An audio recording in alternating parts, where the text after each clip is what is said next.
Ready? You ready? Yep.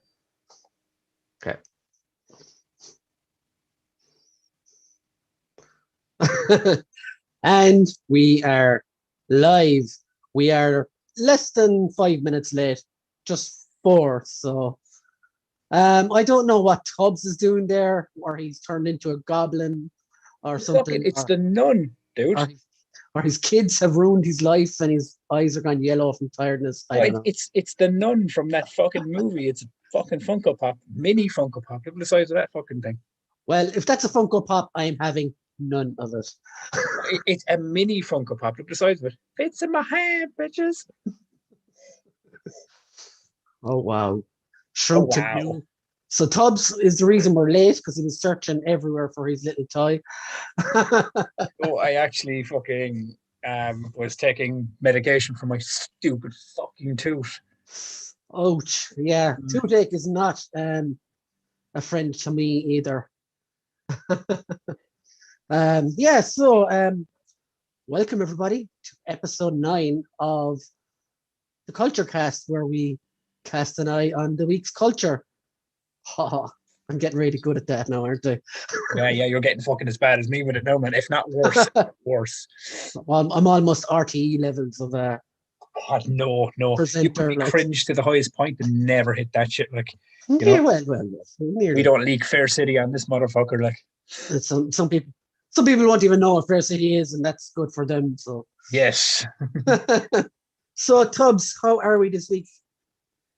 Aside from the crack too, I'm fucking. Other than the toothache, like. Yeah. I'm actually all right. Like, that's good. It's been a good week of pop culture, my friend. So I've been entertained, you know.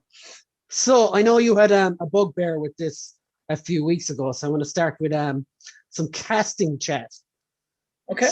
So, The Last of Us have hired a new actor. Have you heard the story? I didn't even. I saw it, and I'll be honest. I saw the headline. I saw the photo. I was like, nope, not for me. Okay, so Gabrielle Luna, who was ghostwriter in Agents of S.H.I.E.L.D. and, of course, more recently, the bad Terminator in the last Terminator film. Yeah. He's been cast to play Tommy, Joel's brother, which, in hindsight, makes sense because you have the main actors also of Spanish descent, Mexican descent, whatever. I mean, they kind of have similarities. They look kind. I won't say like the exact same because, you know, obviously the brothers, but they did cast someone that had similarities to Pascal, you know, in some ways. So it makes sense.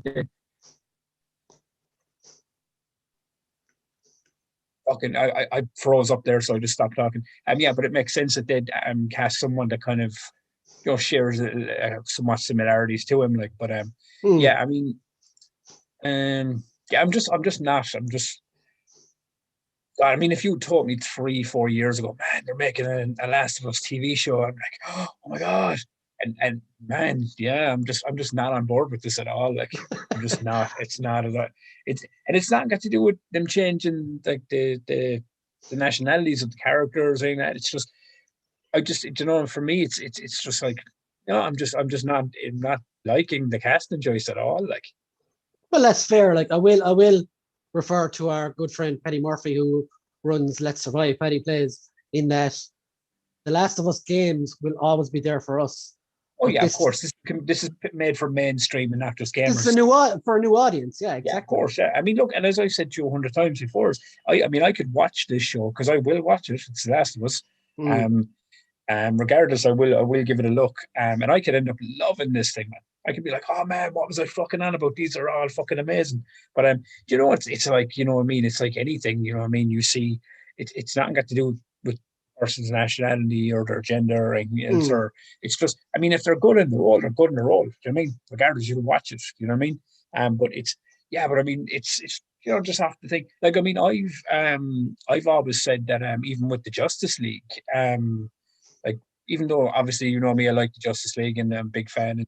And Ezra Miller, you know, after I saw the Zack Snyder version, I was like, I really enjoy him as the Flash now.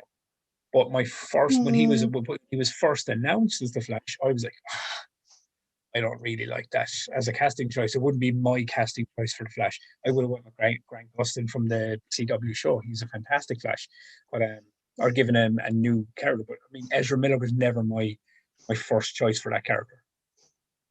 You know what I mean? Like oh, and that's just that comes down to, as we've said before, we say it every week on this show because we think we have to, because we live in 2021 now, where your opinion is, the devil. But But we're an opinion show, Todd, so we have to have opinions. Yeah. Looks like I'm being a bull here because I froze again. This is what I'm going to do. Okay, if my signal freezes out again, I'm just going to do this. It looks like I'm charging the fucking signal.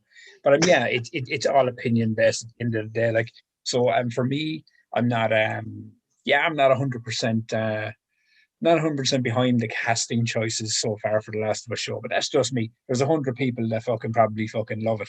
It's just but as how you pointed out and Paddy pointed out already, and I'm very much aware of this as well.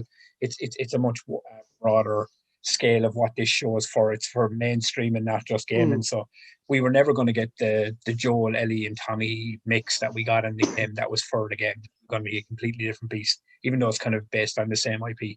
But that's fucking film and TV for you. But yeah, but long and short, not really loving the casting choices. It brings me to the Witcher TV show on Netflix. Outside of Geralt, all the casting choices are not what I would have gone for, but the show is fucking amazing. Well, I mean, but you still ended up enjoying the show, right? Oh yeah, but I never wrote it off, like I'm willing. I can't wait. Oh yeah, of course. But when they were all first cast, like you were probably, like you just said there, you were going, I don't know about that. I wouldn't have cast that person. Yeah, I wouldn't have cast it, but at the same time, I wouldn't have said, I'm not going to watch that. Do you know what I mean? Like, I'm still going to watch it. Like, do you know what I mean? Because it's insane. Like, Pedro Pascal is a very good actor. Like, he's not my favorite actor. I know a lot of people that love him way more than I do. But like, I've seen him do things like in Mando. Like, that scene with him and the fucking baby Yoda puppet, like, was one of the most emotional fucking scenes on TV. And it's kind of going, man can do emotion, and I think this is needed for that. But yeah, overall, I just wanted to fit. For me at this point, I might not be on board with the casting choices. I might not be, like 100%, engrossed in the vision of this show from what I'm hearing and what I'm reading. But as long as it feels like The Last of Us, the world that's built in, and it sounds and feels like what I played. I don't mean the game, but that atmosphere of the universe that we kind of gave ourselves to 2 games. If it feels like that in a TV show, then I'll watch it. I'll watch regardless. I'll be like, yeah, bring me along for the ride. Man, you're talking to the guy that got 10 seasons into The Walking Dead. I can survive this ride if you let me. Just give me enough to keep me fucking locked in, Let's say hello to everyone in the comments. Hi, everyone. Welcome to the show. Damien and Sean Solo 8, and a few lurkers there as well. Hi, guys. Damien says, doesn't have HBO, maybe someday. And Sean Solo 8 says, hey, guys, saw the link on Twitter. Welcome to the show, Sean. Delighted to have you here, man. What up, dude? What we're going to do for today's show, we just chatted a little bit about the HBO Last of Us show. We're going to chat Falcon and the Winter Soldier. We're going to chat some Invincible. We're going to chat 90s cartoons, our favorites, and other things. And one more movie thing I want to chat about before we move on to that was Tubbs. Have you seen the new trailer for Zack Snyder's Land? Is it Land of the Dead it's called, or Army of the Dead? Army of the Dead? Army of the Dead, yes. Yes, it's Zack fucking Snyder. Of course I have. And can you make it through this segment without mentioning DC once? God, no. Okay. Look, if we're not talking in the realms of superheroes and things, maybe I might be able to fucking wish past it. But it's like a Marvel person talking about something. It always kind of bounces back and forth because you do reference back and forth to the content you like. So I think that's the way it works. But you brought up Zack Snyder, so yeah, so Army of the Dead. It's like when I heard about this movie, right? Yeah. And it kind of only gave like bits and pieces of the premise. Basically, it's a bunch of guys breaking into a vault in Las Vegas, which is full of zombies. And my first thought was, but like, what good is money if the world is dead? But then they revealed more in the trailer. So basically, the world is fine. It's just Las Vegas is cordoned off with thousands of zombies, Yeah, it's and all like quarantined in. the vault is full of money for any fool brave enough to try and get it. So straight away, I was like, "Oh, this sounds like it could be really, really good." I mean, look, I saw the two trailers, and I in no way, shape, or form am I even going to pretend that this in any way, shape, or form is going to be a movie where I'm going to be like, yeah, but like, like logic and I'm freezing again. I apologize. Give me 1 second to the right itself. There we go. Yeah, but logic and all this kind of stuff. This looks batshit crazy. Like this is not your granddad's fucking zombie movie. Like, just to throw it out there, it is just isn't, right. But look, we all know Snyder can do cinematic fucking visuals like no one. Like Yeah. he's made a career off that, and I think a film like this, you saw it in the trailer, the scale of the zombies and everything looked unreal. The Did you zombie see? tiger. Go on, go on. Now that was an element I was not expecting when I saw the trailer, and I want to ask you about it, because when I came away from watching the trailer, dude, I want to see zombie fucking tigers and everything now. That looked so fucking class. Like it just because I've never seen it. You know what I Yeah, mean? it's like coming off the back of playing Days Gone as well, where you're killing zombie bears and zombie Oh, cougars and everything. Like, the news coming out of Sony this week angered me. oh, we'll get to that.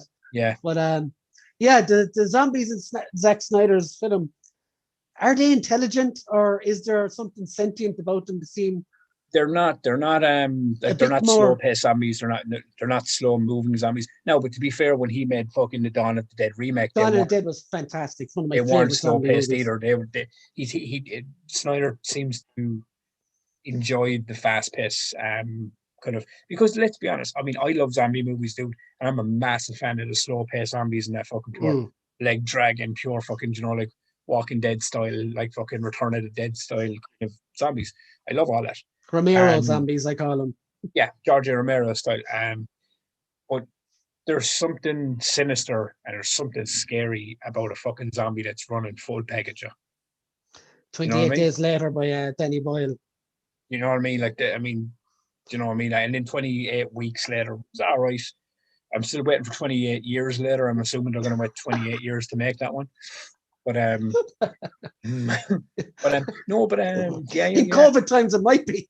Well, but from the thing, and Dave Bautista is the leader, like. Yeah, Batista and Omari Hardwick, who was the lead character in Power as well, as in it. Yes. So I mean, like, I think we can both agree Batista has kind of like proven he can stand tall in a lead role, and he can deliver on the screen. I mean, I don't think when he left wrestling, I don't think anyone was thinking Dave Batista would be the guy that could, like, be like a top guy on screen. I think he has more range than The Rock, if I'm honest.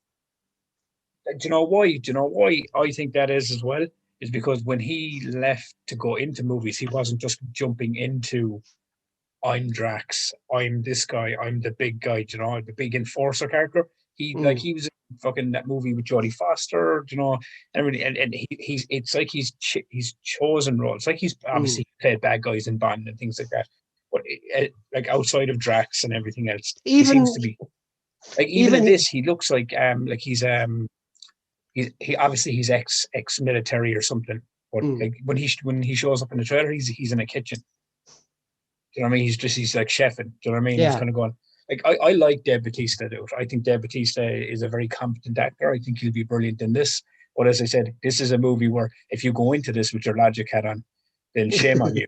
Like, Yeah, shame exactly. on you to begin with. Like, this is one of those movies where and look, what the fuck? How do I know? This could have a fucking savage story with a wicked premise, but it is very much from what I've seen in the trailer. Souped up zombies, zombie tigers, crazy fucking fights, massive explosions. It's going to be a fucking train ride to fucking jump on from start to end, and I'm fucking on for it.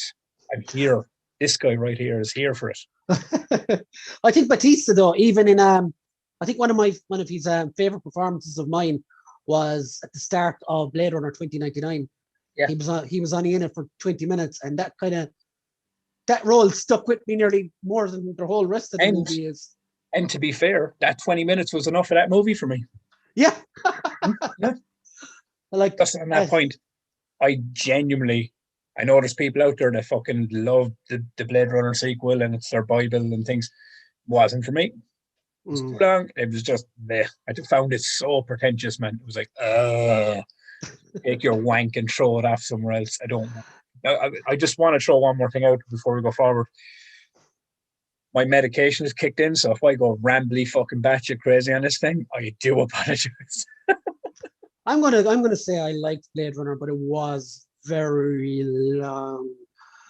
Sitting shots that lasted for you get what I'm saying. No, but I mean, genuinely, I do get what you're saying. But like, I mean, and the first one was very like that as well. But I think the sequel, I don't know, like Blade Runner 1 was like a product of its time, right?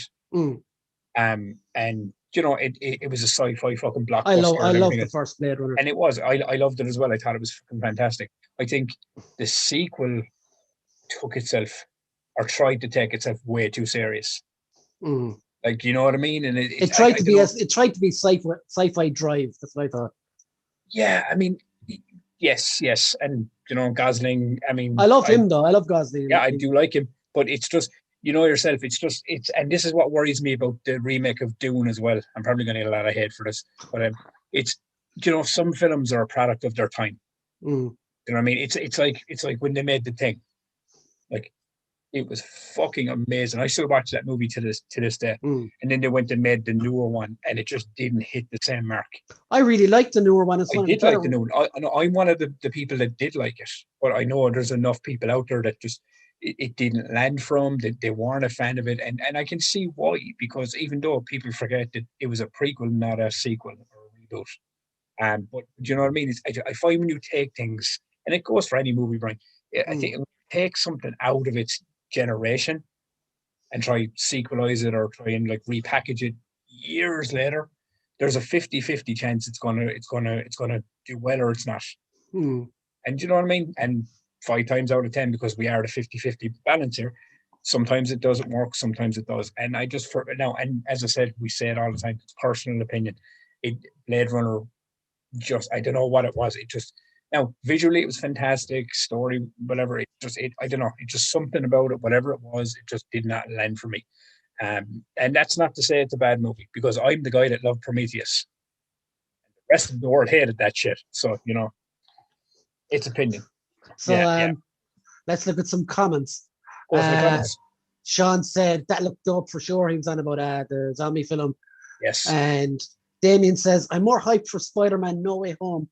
Maybe talk about it later a bit if time. Yeah, very possible. Yeah. Sean says definitely ready for the new Spidey. Damien agrees with you that it was meh. And he said about Blade Runner. And he said on Spider-Man, I really hope it has Garfield and Tobey Maguire and the rest of the rumored cast too. Now, so shall we talk about it right now since we're on the topic of it? Before we move on, we have quickly. I don't mind. From what I'm gauging and from what I'm seeing, because let's be honest, we haven't seen anything from it. We've heard a lot of rumors. We haven't seen anything that's basically like, you know what I mean? It's a lot of like chitter chatter here, a couple of reports here and there. But if they are bringing, this is my take. I don't know. I don't work for Sony or Marvel. I'm just going off of what I've been reading and what I've been taking from it. It seems to me what they're doing with this one is if it's true that Maguire and Garfield are in this, and they're taking, if you look at the villains they're taking, it looks like they're going to have 3 Spider-Men up against the Sinister Six. That's what it seems to be the direction they're going with this. Now, it could be wrong. But yeah, it seems to be that. And I mean, you know what I mean? And this is all, correct me if I'm wrong on this, but isn't this the next stepping stone to play into Doctor Strange too? Yeah, something like. Yeah, I'm assuming it would be. I don't know if you heard about this. Guys are in it. I don't know if you heard about this, but basically Alfred Molina, who played Doc Ock in Spider-Man, he confirmed it. He came out and spoiled a load of shit this weekend. I did not read that. Okay, I didn't read it either. I did see that he confirmed he was playing Doc Ock. Like he actually confirmed it. So He and basically Jamie made Foxx is back. he So made a if you look at comment it, that what? this isn't spoiling it, but he basically like made a comment saying that I let the tentacles do all the work. So that you know straight away what's happening then, like, you know. But it's interesting because with Michael Keaton, Vulture. Is he Now in I'm this assuming. though? Yeah, see, I don't know. See, I'm only going off of like the villains of the universe. Like if they have Michael Keaton as Vulture now, as I said, I don't know. I'm just saying. And I'm assuming Jake Gyllenhaal like is Yeah, gonna come back. you have Scorpion as well in prison. Scorpion. So You've that's three. Vulture. You have, we'll say, Electro, possibly the Goblin from Amazing Spider-Man 2 as well. And Well, who else? what I read now was that apparently Willem Dafoe was apparently spotted on set. Well, I was actually talking about Dane DeHaan, but that could be right too. Like, so you don't know. Yeah. So Few comments. James McGurk says, "Hi lads." Damien says, "I won't watch any trailer, same as I did for Far From Home. Mysterio is certainly not dead. All I'm saying." And Tom Fine says, "Multiverse, here we come." Hi guys, welcome to the show. yeah, I haven't seen your names on here before, so I hope you that's cool. enjoy the show. Yeah, man. Welcome and get involved in the chat as always. We're currently chatting about Spider-Man No Way Home.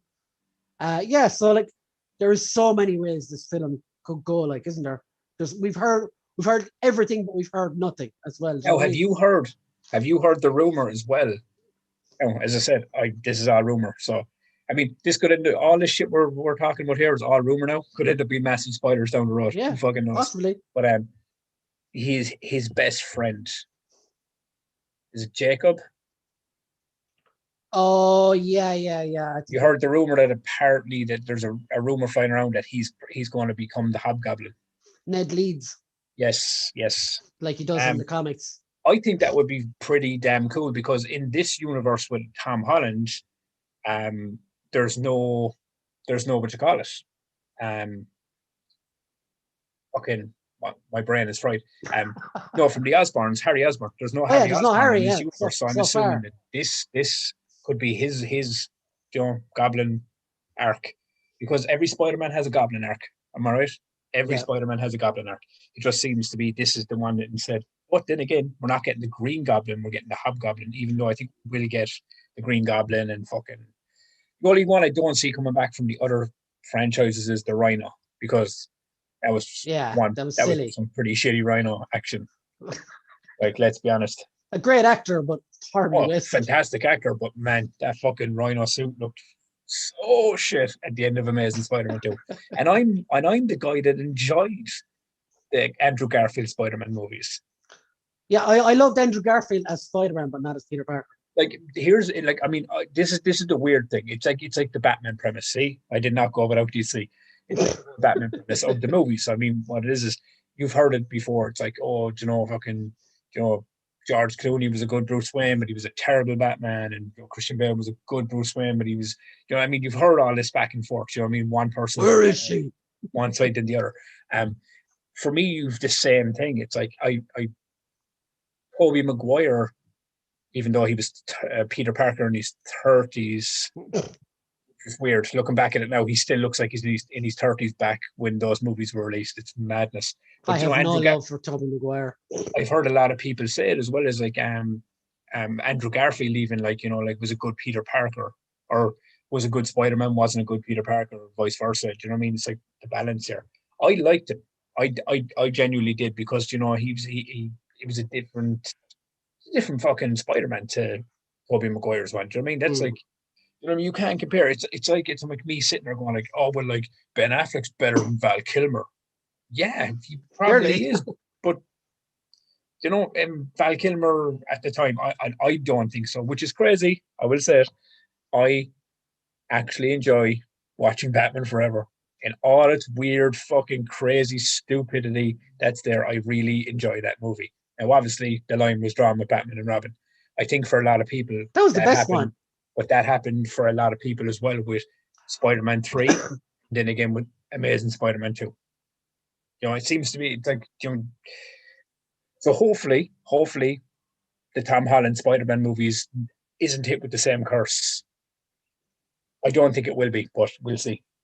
Like, personally, for me, I think out of the three of them, Andrew Garfield is by far the most superior actor of the three outside of Spider-Man. But I don't think he was caught in poor Spider-Man movies, if I'm honest. Sorry if the that first, hurts. the Amazing Spider-Man 1, like, by far is a better film to the sequel.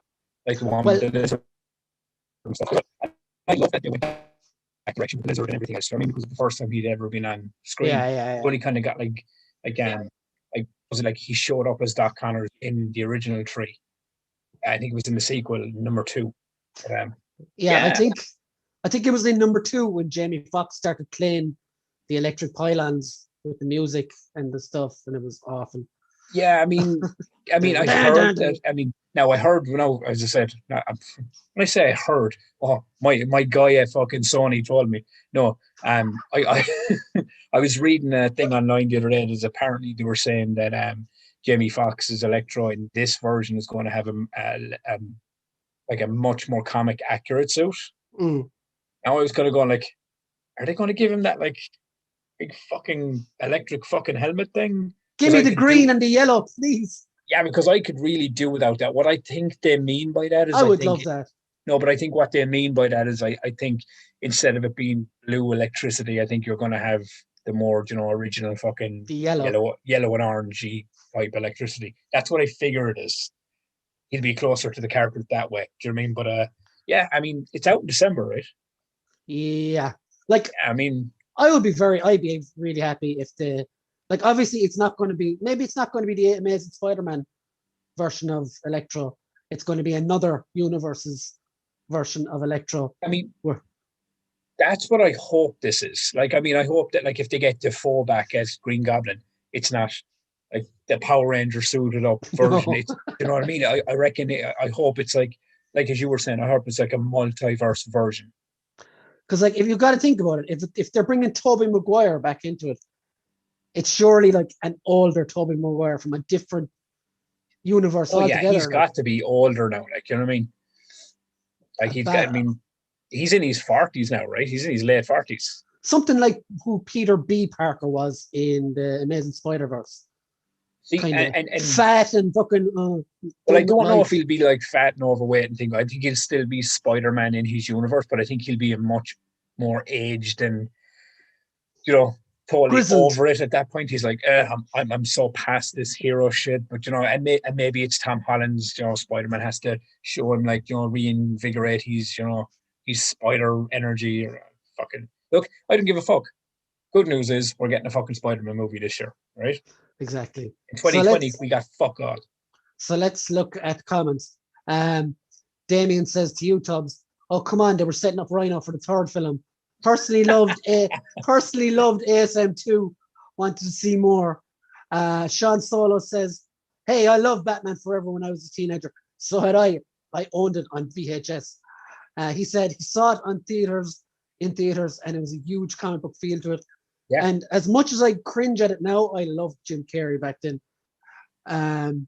He said, cursed, Toby all the way. Andrew was good too. And Damien says, all three great in their own ways. Sean says, they all rock. And Damien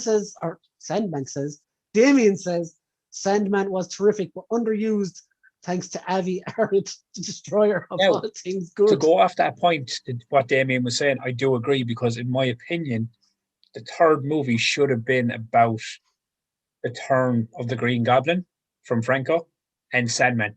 No Venom. If they had kept it to just that, you might have had probably a lot more of a coherent film. It was the fact that, I mean, like, as I said, it's the curse of too many villains that happened again in Amazing Spider-Man 2, which is a way I will not take back my thing. If they had made a third Amazing Spider-Man and Rhino was in that, it would have blue balls and it would have suck balls. It would have been shit. It would have ended up falling into the same curse of the original trilogy and had it the third movie. Because, I mean, everyone kind of harps back to the original Spider-Man trilogy and goes, oh, it was crap. It wasn't. The third movie sucked. Well, Spider-Man 1 and 2 were very good. I want to say something about Spider-Man 3. There was two things wrong with that movie. One, they retconned Sandman to being Uncle Ben's killer, which is a completely big balls. massive mistake. And 3, they fought and fought with the director to put Venom in there. He was totally against it, 100%, Oh yeah, and it ruined the movie. he didn't And know anything about. He wasn't. I think what Raimi was doing originally, you could see it. Raimi was building up for a Sinister Six. mm, Like, have you ever heard of the plans for 4?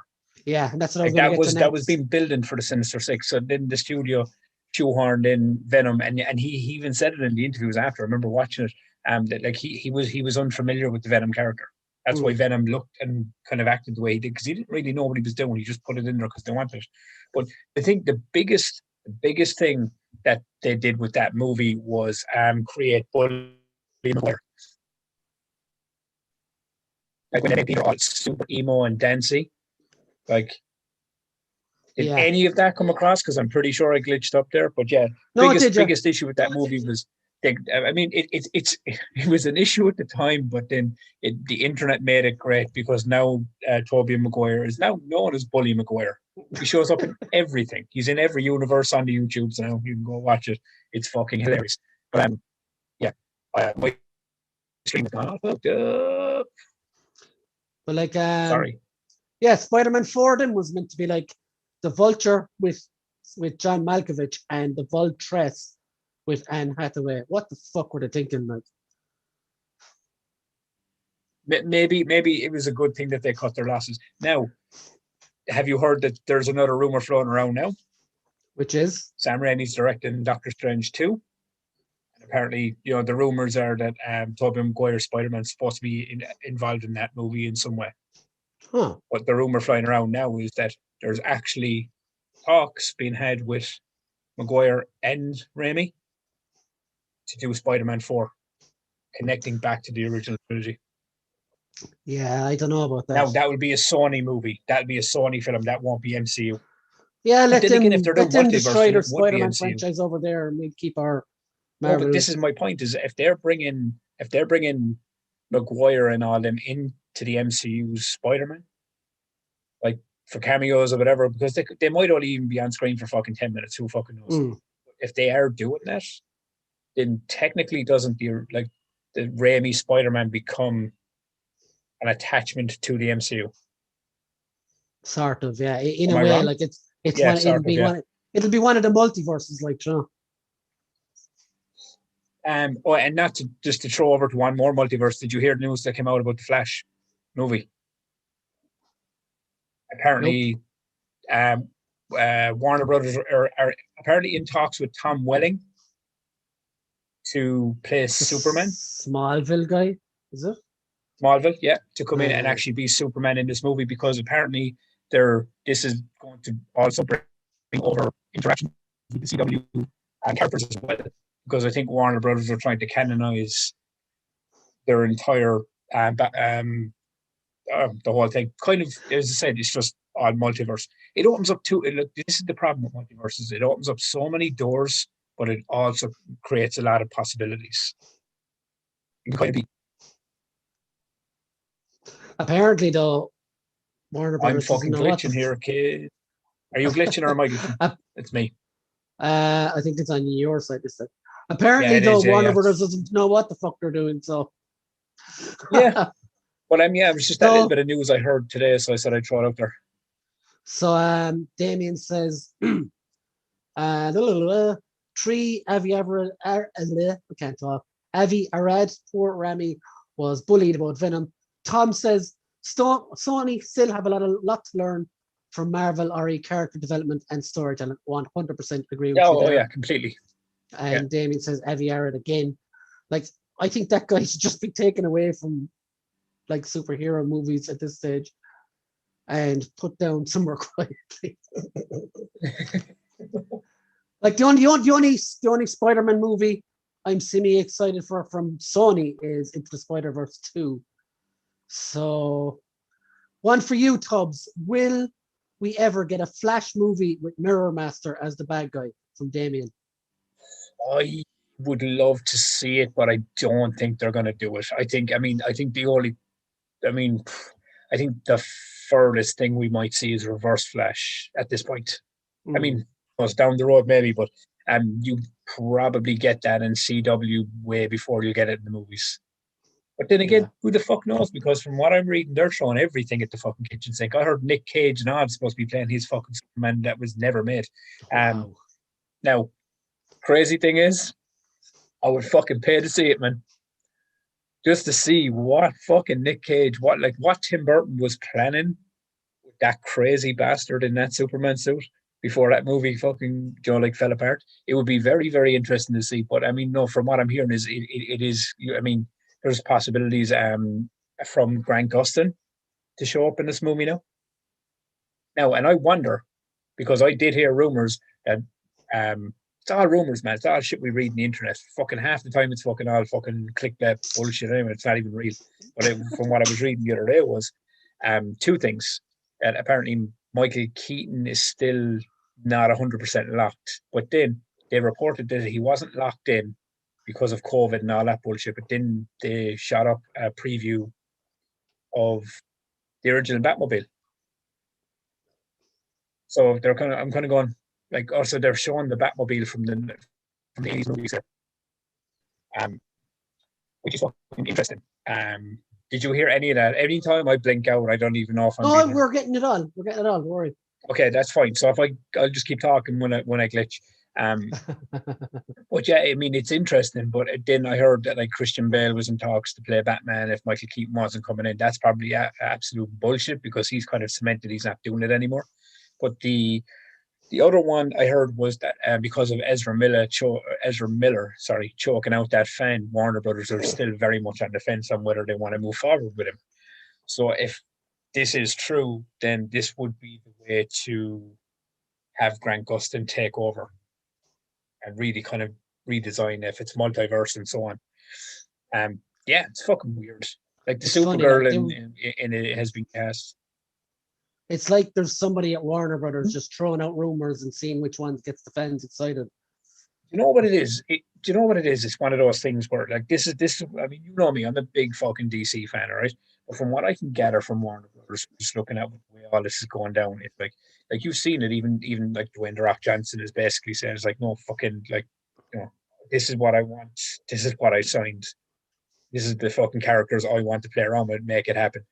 And it's like they're these kids at home. They get these toys and they're like, oh, look at my really cool toys, but no, you're not allowed to play with them. They're going like, fuck off. Like, we like the fans are. It's like MCU, right? Fans show interest in something. It's what I love about the MCU. The fans are like, oh my god, wouldn't it be amazing if we got this character? Oh my god, do you want to be like, fucking if this character showed up? And then the MCU are kind of going like, let's find a way to make that work. Like, let's find a way to bring him in. And let's find a way to bring in the characters people aren't even talking about to give them something extra, you know what I mean? And that's when you see them in, you're like, oh my God, that's amazing, With DC, it's like, yeah, but like, we don't give a fuck if like 4 or 5 million people want to see, like where the story goes. We want to make fucking, like mirror movies now. Because nobody fucking wants that. With her stupid fucking British accent. As you can tell, I fucking hate Mira. Let's move on from that.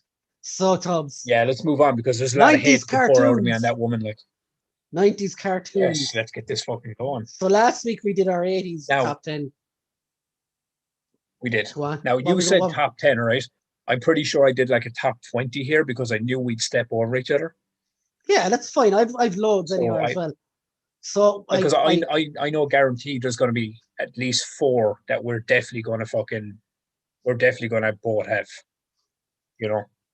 But yeah, you can kick it off. Let's go to the comments first because I dropped it in the comments a while ago. Okay. Damien says my three favorite 90s tunes: Captain Planet, Bucky O'Hare, and the Dreamstone. Tubbs, I do recommend you watch the Dreamstone with your daughter. Fabulous music and wonderful storytelling. And Captain Planet, I absolutely loved, especially the arch villain, namely Jeff Goldblum's verminous scum. He was a real scary and believable villain. Jeff did an amazing job voicing him. And also, Tom Pine says, Bale swore he'd never do superhero stuff again, but yet he's back in for Thor, Love and Thunder, Money Talks. That's a good point. And Damien says, glad to see Bale in Marvel. Yeah, I think, well, of course, you could argue that Bale is not really playing the the hero. He's playing the villain. But No, again, but I mean, back in superhero stuff, though, what I agree. he did say that. Like, I mean, I know that was mainly focused on Batman. From what Mm. I can remember, he was mainly focused on like, well, I'm done with this, the superhero game. Um, it maybe the villain side of it is something that intrigued him years later. Like, but don't they all say that? It's like a Oh yeah, wrestling thing. I'm retired. I'm done, and they just come back because it's but like so yeah, fucking bred into them at that point. it's the money. Like You know? it's nothing else. Yeah, it's all fucking money. I'm not doing Batman anymore, but we'll give you triple what you Then made the last again, one. Suit me up, bitches. Suit me up. then again, we've seen with DC that working with them puts you off wanting to do anything for a while. So I anyway, mean, it's like, I mean, I said it like, I mean, I know this isn't a wrestling podcast, but I'll use a wrestling thing here. This week, it's like, you know what I mean? You know me. I'm a massive wrestling fan. Brian is as well. But I've always been a WWE guy. I love WWE. But this week has made me really, really kind of go, oh man, I don't even know if I really want to watch that product anymore. And that's kind of what Warner Brothers Tubbs is slowly waking did. up. No, but it's not even waking up. It's just, oh my God, man. I was just going like, geez, bad booking decision after bad booking decision, terrible storytelling, and then fire a lot of people many week. But for me, Warner Brothers is starting to do that to people. Like, we're invested as fans. I want to see more fucking shit. I want to see more Snyder stuff. I want to see more fucking, not Snyder stuff. I just want to see good superhero movies and of the Mm. characters I love. Much like the MCU. Do you know what I mean? You just want to see good movies with the characters you grew up on and you're fucking happy.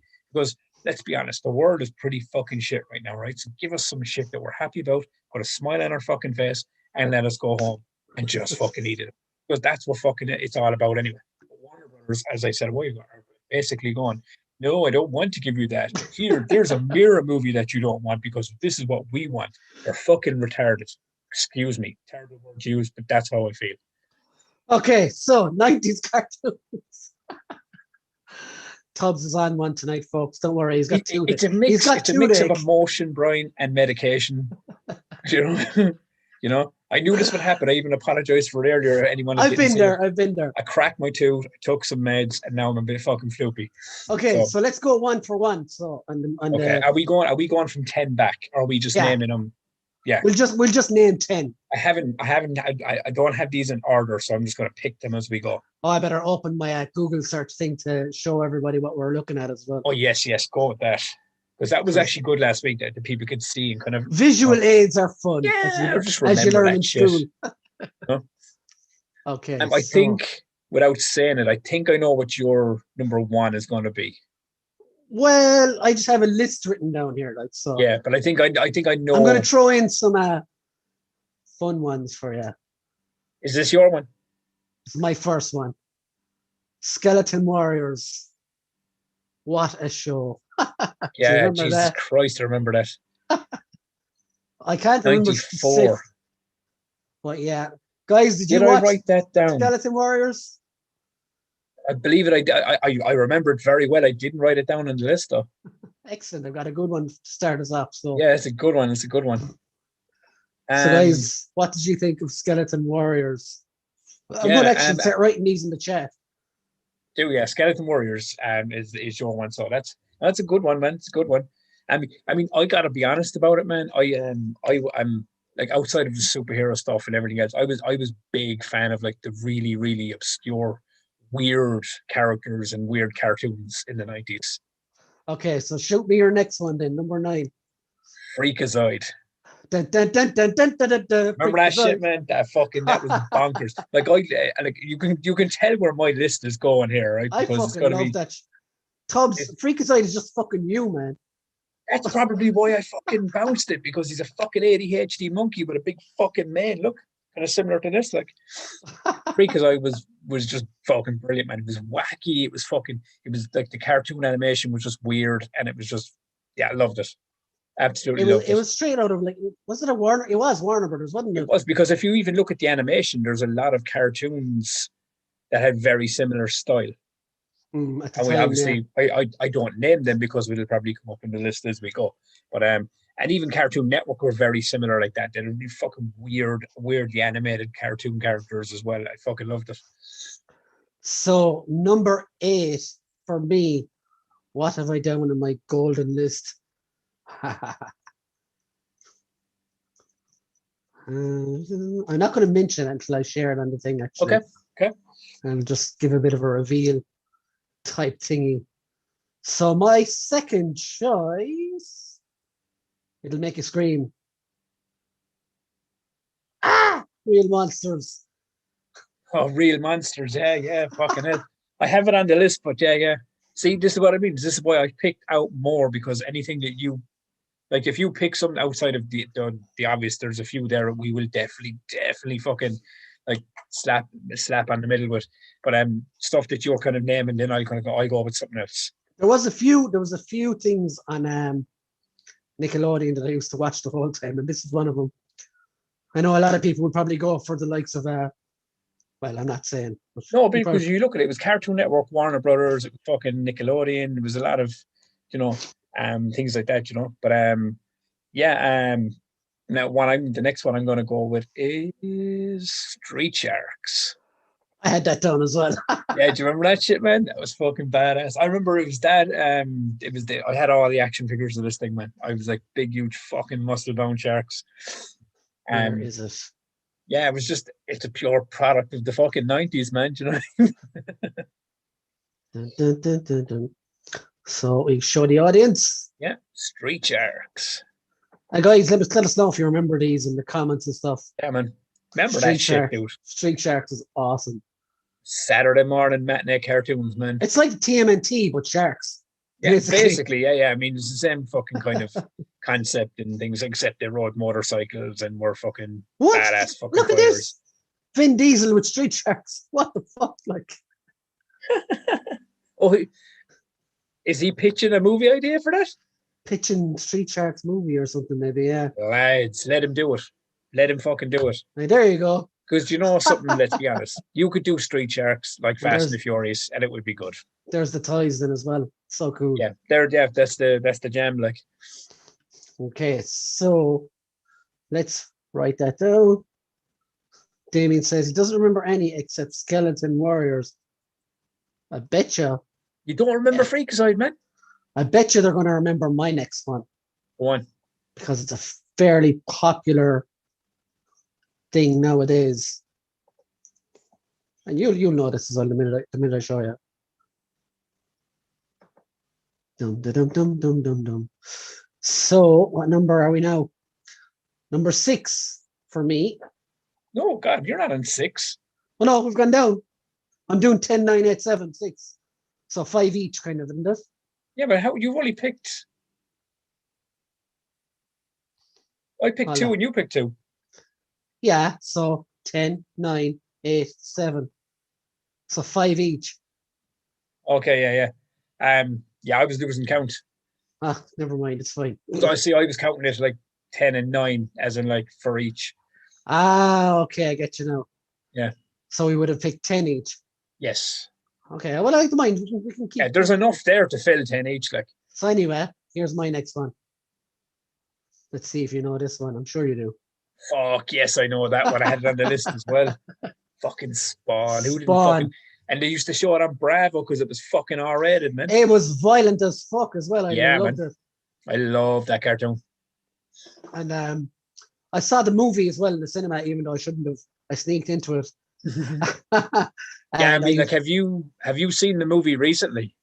It looks terrible now. Like, I mean, it's still a good movie. It's just John Leguizamo as the violator. Yeah. But yeah, some of the CGI is like really, really like terrible. But like Todd has been trying to get a new movie off the ground for years now. So I mean, I'd love to see it, but I don't think it's ever going to happen. I wouldn't say no. I think it might. We'll see. Yeah. Spawn is my next choice. Guys, want to know if you've seen it, what you think of Spawn, because of course it's massive property now with McFarlane Toys again. Yeah. Launching a successful Kickstarter and stuff. And a brand new fucking comic version. Well, the comic's been going since 1990. No, but it's a brand new. It's like a brand new issue 1. I think it's not connected to any of the old stories. It's a brand new one that they've done. He got to like 300, didn't he, last year or the year before? Yeah. So I mean, So, but I mean, he's probably going to continue with those. But this one he's doing right now is completely brand new, kind of story and arc for Spawn. okay, Tubbs, your shout. Beetlejuice. Was that 90s? Yeah. Huh. And look at the animation. You will see. It's pure Warner Brothers style animation again. Aha, yes, it is. I just fucking dug it. I just thought it was fucking so fucking good. But I mean, and I was trying to think as well. 94, I would have been 13. So like, I was still watching cartoons. This fucking cartoon, I loved it. It was just fucking batshit. But I mean, as I said, in the 90s, I went through a weird stage of watching really, just really weird characters and fucking obscure kind of like just like designs, you know. Obviously, I watched all the popular ones as well, but yeah, a lot of fucking obscure, weird characters. Um, and Beetlejuice cartoon for me was just fucking was brilliant. So Beetlejuice. Damien says, nope, not seen it on any UK TV channel. You should try and look like I'm sure you could find Spawn if you probably find YouTube. old episodes on YouTube. Yeah. Jamie Foxx is supposed to be working on a new Spawn. Yeah, I've seen that. Excited to hear what comes of that. I mean, I heard rumors that he'd pulled out of the project because it was taking too long, but then I heard more rumors that he hadn't pulled out. So there's a lot of pulling out going on. And don't go any further with that, Tubbs. Oh, let it go. Now, here is another kind of obscure cartoon. I don't know if you'll remember this. You might. It was on RTE, which is our RTE? which is our version of the BBC for those who are listening in the UK or whatever. And this one intrigues me because I can still hear the theme tune in my head. Oh my fucking God, I forgot about this cartoon. Jesus. Can you hear the theme tune yet, Tubbs? What? Can you hear the theme tune in your head yet? I fucking can, man. I completely forgot about that one. Mommy's alive, huh? When we were talking about the 90s one last week, it's the first thing popped into my head. Yeah. And I've had it in my was brain. That RT? It was on Sky, like, and all those, but it went to they showed it on RT as well. All right, fucking hell. Completely forgot about that one. Jesus. The mummy's alive. We are the mummies. What one? Let me see. What number are we on now? Because we're doing 10 each, aren't we? I'm up to 4. So I have my last 3 in mind anyway. All right, so I mean, oh man, fuck. Yeah, let's just pick. So we've done up to 4. So let's pick 3 each for the bottom 3 then. I only got 3 more left. Yeah. Ah, fuck me. If you got 3, I got 4. I don't mind, whatever way. Okay, so if we've only got 4 left, I got to go with fucking this one. Tiny Toon Adventures. They're tiny, they're toony, they're just a little loony. And this cartoony, there's so many good ones I had on the list I can't even talk about here. Like how many of these theme tunes are just locked away in our brains that we just know? I mean, the minute you fucking show a picture, it's like, boom, yes. Acme straight away, Echoes, like, into my fucking brain. Does anyone remember this, man? I fucking loved this cartoon. This was so batshit. I even had the Game Boy game for it. The Super Nintendo game. Do you remember that? I only had a Game Boy, sorry. Yeah, man, I played the shit out of this on Super Nintendo as well, man. Plucky Duck and fucking and Babs Bunny. Yeah, it was fucking brilliant. Okay. Yeah, this was really fucking like Warner Brothers, I have to say, was killing it for cartoons back in the 90s. Like, so my next choice, and I'm going to leave on the share screen because it just has to be like. Yeah, just fucking it's easier. It's time for anime. I'm so glad you put it there because I swear to God, that was like when I realized I only had 4 left, I was like, balls, I'm probably not going to be able to fucking put Animaniacs in this. I watched the 2020 version of that last night and it was so good. Have they released it? Yes. How did I fucking miss this? I didn't know it was out. Well, it's on a box thing I have, and they were slagging Trump and everything. But it's out there. Like they've started releasing episodes, yeah.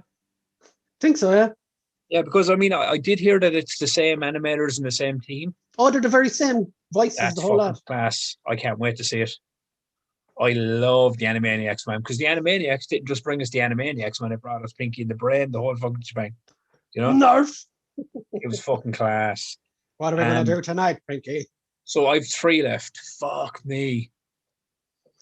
I know what my number 1 is. I just got to fucking.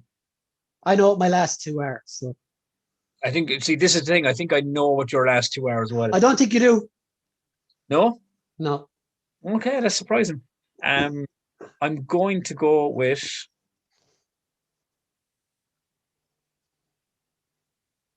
Fuck it. Fuck it. I have 3 here, but I can only pick 2, can't I? Fuck it. All right, I'm gonna go with fucking X-Men. X-Men, the animated series, had to be in there. Like, Yeah, like was that one of yours? it could have been, but Okay, no, okay. it wasn't. It wasn't one of my. And again, you just look at it and you can hear the. Like I had this and 3 more, but I can only pick 2 more. So we'll have to give an honorable mention to 1 or 2 of these after this.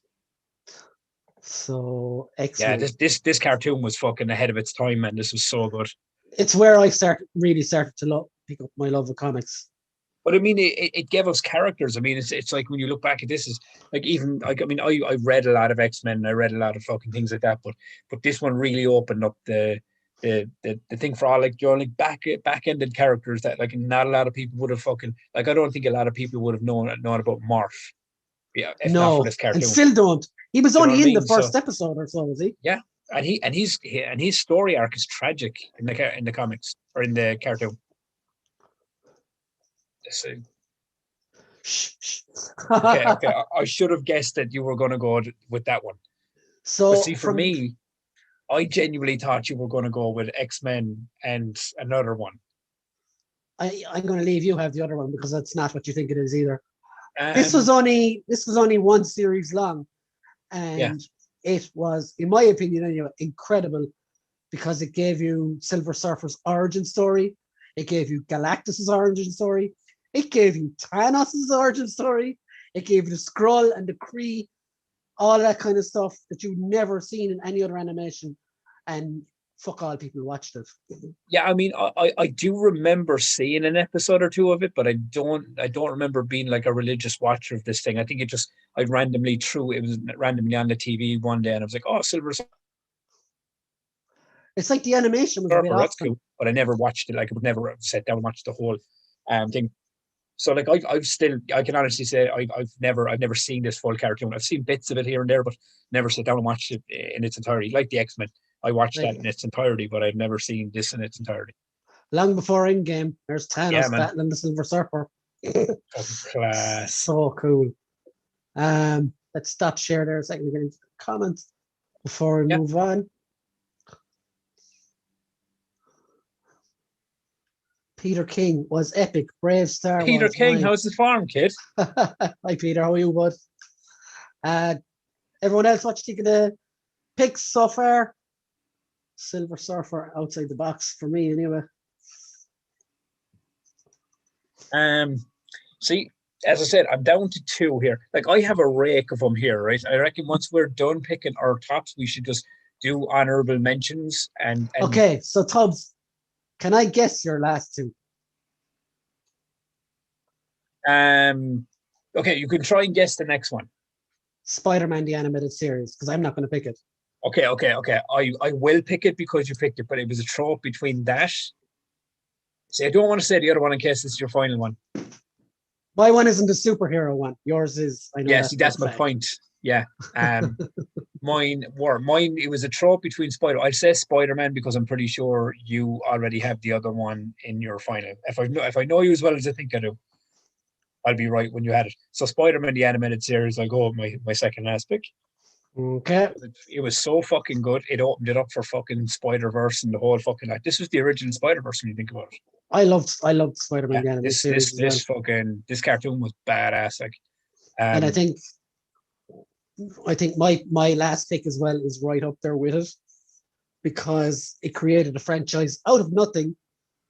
And see, this is why I didn't say it because I genuinely think I know you well enough to know what it is. And something I recently watched again, and it still kind of has it. Yeah. So, and I think you were only talking about about it recently to me. So yeah, we'll see if I'm right. So my final pick is I fucking knew it. I had it on the Gargoyles. list. I knew it was going to be Gargoyles because we only talked about the fucking figure being released recently as well. Yeah, and recently the pricks in NECA have decided that the UK aren't getting this figure at the moment, so Yeah, man. Yeah, sucks to be Gargoyles was us. fucking badass, man. I mean, I knew when you said it wasn't superhero, I knew you were going to go right. A feeling it was going to be Gargoyles, because even here I have number 2 is split between Spider-Man and Gargoyles. And I know who your number 1 is as well now. I wasn't going to take that away from Oh yeah. Look at me. I think anyone that knows me well enough knows what my fucking number 1 pick is. My fucking all-time favorite '90s cartoon, and there's so many I have on a list here that I will talk about them, and I'll just give honorable mentions and talk about them. But my favorite cartoon is Brie knows. I fucking to this day I still watch it. Like I still throw these cartoons on and watch them in their entirety. I'm in the animated TV show. Yeah, It absolutely was so class. fucking good and so groundbreaking for its time when that was made. The animation style, the whole fucking lot. It was just unbelievable. I mean, that they designed a kids' cartoon that was not for kids. Like I think the overarching thought on this is we looked at 80s cartoons last week, Yeah. like how much of a jump in storytelling and stuff like that there was in the 90s shows. Kids weren't treated like idiots anymore No, for a God, no. start. And the thing about this is, I mean, like '80s cartoons still stand up Some of them do, yeah. in a lot of it. Some of them do, some of them don't. But the majority of the '90s cartoons still stand up to this day. Like you can still sit down and watch these things. Like as I said to you, I sit down and I watch this. Like Brian will be texting me some nights and be like, "What are you up to?" And he's like, "Watching, I'm watching." And it's always a throw between this and the '70s show, like, you know. So Like they made iconic looks for all Batman villains and stuff as I well. mean, and some of the stories, man, as well that they had for this cartoon, like you know what I mean. It was like even Two Face's fucking origin in this cartoon it's tragic. Like Well, the best so one for fucking me good. was Mr. Freeze. That is my favorite story in the thing because Mr. Freeze, like obviously you know all the villains and everything else. I mean, I recommend go watch it if you've never seen it. But it's just such a tragic backstory. Then he becomes a villain out of complete and utter fucking tragic loss or love, whatever way you want to phrase it, and that's why he ends up the way he is. But yeah, Batman the animated series, I fucking loved it. To my dying day, it'll be my favorite '90s cartoon. But I think we got to throw in some honorable mentions here, man, because there's a lot of ones we didn't talk about. I'll just quickly fucking throw them off. I'll see if there's I anyone in the comments remember. I want to say Extreme like the Dinosaurs is one. Dynasty. Is that the live action thing though? No, Extreme Dinosaurs. Oh, okay, yeah, yeah, You yeah. remember this? Even do you know what you do? Bring it up live view there again, right? And I'll fucking and just type them in as I'm talking. I'll run through them fast and we'll bang these out because I have a few here that like are '90s cartoons that like probably everyone watched, but we didn't. Before you steal it, I want to say Biker Mice from Mars as On the well. list. It's on the list. But yes, see, this is it, you know. Biker Mice from Mars. So Incredible we have show as that well. one. Yeah, do you remember that was fucking badass? They had a fucking Super Nintendo game for this thing as well. Yeah. And what was the one I said? It was Extreme Dinosaurs. So you just Which quickly put actually them up to just see. Do you pops up remember them? straight away. Yeah, do you remember Yeah. these motherfuckers? I had That's just all fucking the Street Sharks reskinned, man. yeah, it's basically just reskinned, but I had all the figures to this thing. Um, The for me, Wildcats. I remember that too. Oh, not those Wildcats. That's not the Wildcats we will remember, but yeah, they're pretty wild. But There we yeah, do you go. remember this thing? Yeah. Yeah, it was like this obscure fucking superhero cartoon. It was made by Image, wasn't it? Yeah, Same people behind Spawn. yeah. My Um, my one. Iron Man animated, yeah. It's cool. See, this is what I mean is when you break it down to 10 and you're waffling through to try and kind of see, you're forgetting all these really good fucking cartoons. And they had Um, like crossovers as well. Hawkeye, Spider Woman, all that kind of shit as yes. well. And it was a pretty fucking solid cartoon as well, man, to be fair. But then you And had like Johnny Quest. Do you remember Johnny Quest? actually you had the Hulk. Fucking Uh, Hulk, yeah. where is it? That's the But one. see, this is what I mean, is right. We grew up in a really fucking deadly fucking like time. Like when you look back at it, you're fucking Johnny Quest and everything, man. Fucking The brilliant. And what was the tubs. other ones here? Bobby's Word was a If we weird one. if we step slightly out of animation for a second, we do Masked have this. Riders. Hmm. Do you remember that? Masked Rider. Oh my god, I fucking do. I used to love that show as well. It was Yeah, like what was the other one? VR Troopers. VR Troopers and Fuck. Superhuman. Was it Superhuman Samurai? That one or something. Oh lads, there were so many fucking like Power Rangers fucking knockoffs, wasn't there? Like, But they were like Power Rangers were all knockoffs of them as well. It was yeah, all but I mean, but what you mean is like Power Rangers became the most fucking famous out of the whole bunch. like Like, those guys. yeah, Jesus, We could fucking nearly right. do a whole other Fucking yeah, segment. the actor man, fuck me. We But could nearly do but like a then whole other segment on these. yeah, I mean, this can be fucking Power Rangers. Yeah, Not saying we are going to do another segment on these, by the way. no, God, no, Jesus Christ.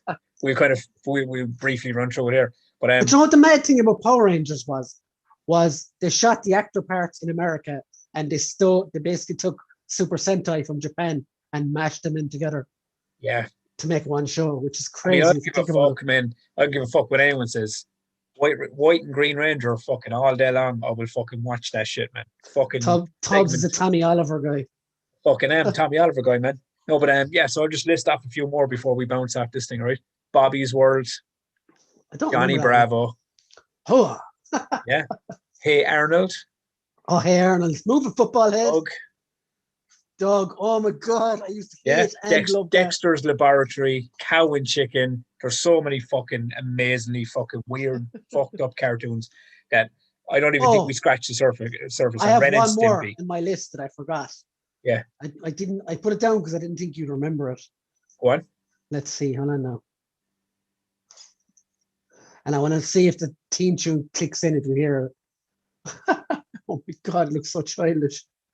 I can't remember if it's 80s or 90s though. Sharky and George, I fucking do know it. My God, that's definitely 80s, man. Is it? Yeah, look at the animation style. Sharky and George. Where is it? Is it Crime Busters of the 1990. Sea? Yeah. 1990. All right, so just on the cusp of it. I fucking knew it. Yeah, Sharky and George, Crime Busters of the Sea, right? Yeah. Yeah, that's it. Yeah. See, if you play it, you probably get fucking.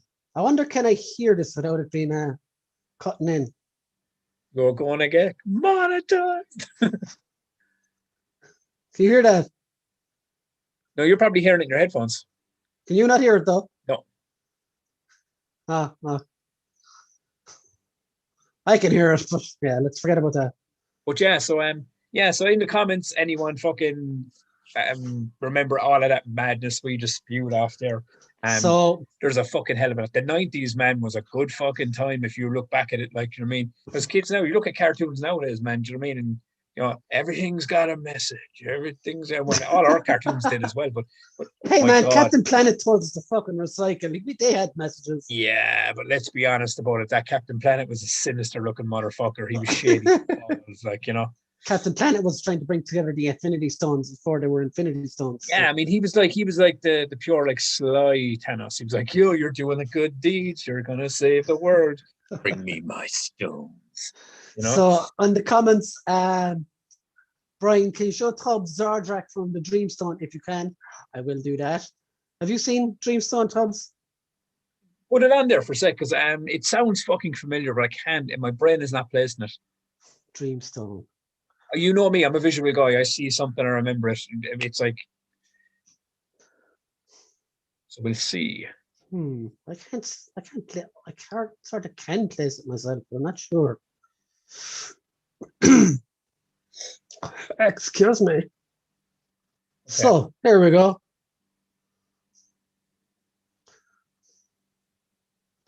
I can't remember it myself. I do remember this. I do remember this, yeah. Vaguely, like. Yeah, I know the wizard from something, the Wheatos box.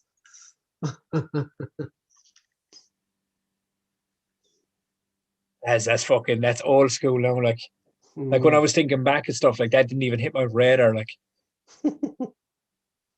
That's a good fucking pick, by the way. Yeah, that was Damien. Yeah, good call, Dem. Yeah, Jesus Christ. I mean, as I said, I mean, I see a picture of it, and like, I do remember this, you know? He said, Tom Pine says Batman was close to perfection. The stories worked on so many levels. That's why it's Yeah. still so good on rewatching today. 100% agree. Peter King says Captain Planet. Damien says Captain Planet, Peter, especially Jeff Goldblum's Verminous Scum, great villain. Peter King says Ren and Stimpy, Cat Dog. Oh, I love fucking Dog. Cat Dog. Good That fucking that call, wasn't Pete. 90s Good. though. That was later, I think. No, man, that was fucking 90s. It was, yeah. That would have been late 90s, I'd say. I'm nearly sure Cat Dog was the early thousands. Oh, no way, man. Because I'm pretty sure the half cat, half dog that couldn't shit in its own mouth. Actually, let's have a conversation with that. 1998. Whose mouth do you think the poop was coming out of? The cat, definitely. That's why he's such a Yeah, fucking because sour fuck face. those cats, you know. Good call, Pete. Good call. James McGurk says, had a flashback of Samurai Pizza Cat. Oh, for fuck's sake, there's another one. Like, oh, actually, while we're on the stream, right? I brought this up to a few people the other day, right? I cannot remember if it was 80s or fucking 90s. wow. I think it was 90s. Does Which? anyone in the chat remember on Sky One, which was a British station, daytime show called DJ Cat? Man, Damien has just said it in the chat. Fucking Damien, man. You know? I fucking loved DJ Cat as well. Yeah, man. I said that to 3 people in my house today, and they're like, "Who the fuck is DJ Cat?" I was like, "He didn't fucking live. You don't know what it's like." He to was be a brown scruffy cat in an American football jacket. Yeah, with a leather jacket on. It was fucking man. That was like fucking one that like a lot of people it went over their head. I can just like with everything. I can remember the theme tune now that you said. DJ Cat. What a time to be alive, eh? I'm fucking sitting here talking about fucking cartoons. Man, nerds fucking won. I just want to let you all know that, right? Back in the day when we were all fucking watching this shit, we were all fucking nerdy kids, and they were like, "Oh, look at you big fucking nerds. We're fucking winning. We fucking took it over, kids. We fucking won, yeah." And Peter King says Samurai Jack as well, which is fucking Peter. awesome. See, man, Peter, I've known Peter since we were fucking kids, and Peter is, he'll never admit it, right? But he is a fucking nerd for nostalgia. Fucking nerd for it, man. The new season of Samurai Jack, which was out like maybe a year or two ago, was fucking brilliant as well. I mean, it's a good IP, man. It's a very entertaining cartoon, like. He says, remember Trapdoor as well. Oh, I had it on my fucking list. The big fucking clay blue dude. Yeah, fucking yeah, I loved it. That was ITV, wasn't it? 1984, that was. Fucking hell. That was that the 80s, man? 1984. That was a great that year. Door was fucking I was born that year. When was Rosie and Jim? Oh God, now we're going crazy. Oh, lads. You want to hear something cool? I passed a boat when I was in England walking, and it had the little fucking Rosie and Jim teddies in the window. Did they do this? Look. And it was the exact same as the. With their creepy fucking eyes. James says there was a show called Around the Bend, mad show. Fucking remember this as well, man. We should just do fucking 90s nostalgia all fucking day long, right? Because this shit's fucking warming my fucking heart. I love it. Oh. Around the Bend, I can't even.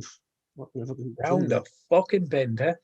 Lads, do you remember, actually, and this is one for you and the comments, Brian, do you remember a fucking show, and this isn't a cartoon, but a show in the 90s called Erie, Indiana?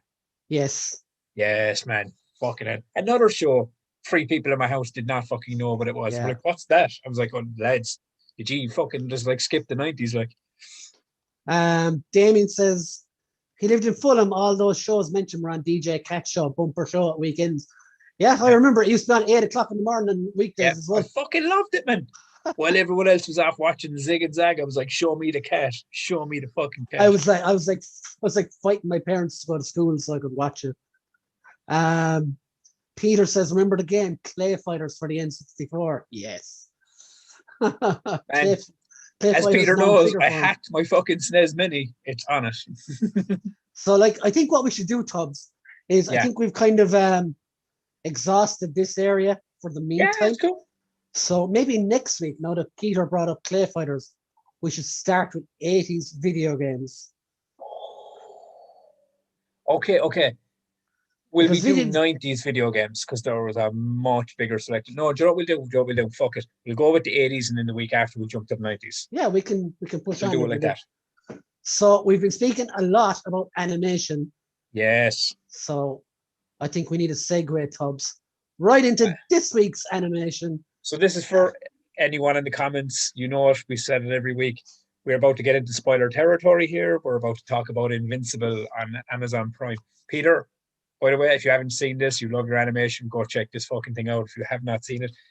So, Brian, Invincible. We're on to episode 6, I believe. Episode 6, yeah. And Yeah. sadly, there's only 2 more episodes left in the season, I found out yesterday. So only an eight episode season. Yeah, I mean, it'll be very interesting to see how this season wraps up. But yeah, this was another very, very intriguing episode. So, guys, just once again, before we go any further, there will be total and open spoilers for the latest episode of Invincible and all those leading up to it. Yeah. So this is your trigger warning for that. If you have not seen the show, then jog the fuck on. We love you, but we don't want to spoil it for you. Go watch it because it's fucking amazing so far. So, spoiler warning out of the way. Tubbs, what do you think of this episode? Fucking awesome, wasn't it? Again. This episode had this episode had a lot of moments that weren't action packed that were really, really fucking good. Yes. Like, I mean, we've known it since episode 1. We're 6 episodes in. This show is jammed with fucking action. Remember last week when I mentioned him being very, very similar to Spider-Man? Yes, I mean, and I do love that. Even though it seems like he's discovered his full abilities, and then it takes you back down. It's like they completed the full turn this week.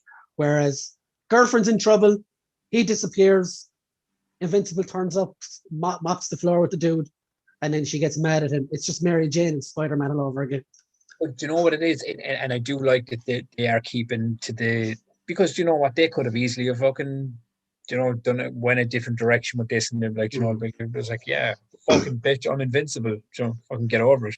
The other could have went straighter, but no, they have it's that nuance, it's that fucking old bookish time of superheroes. No matter how fucking superior you are, no matter how fucking good of fucking like how powerful you are, real life is still always going to kick you in the balls because he still can't tell her who he is, so he has to just suck it up when she gets mad.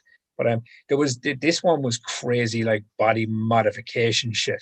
Like that was like, I was not expecting that. Like, what the fuck am I watching?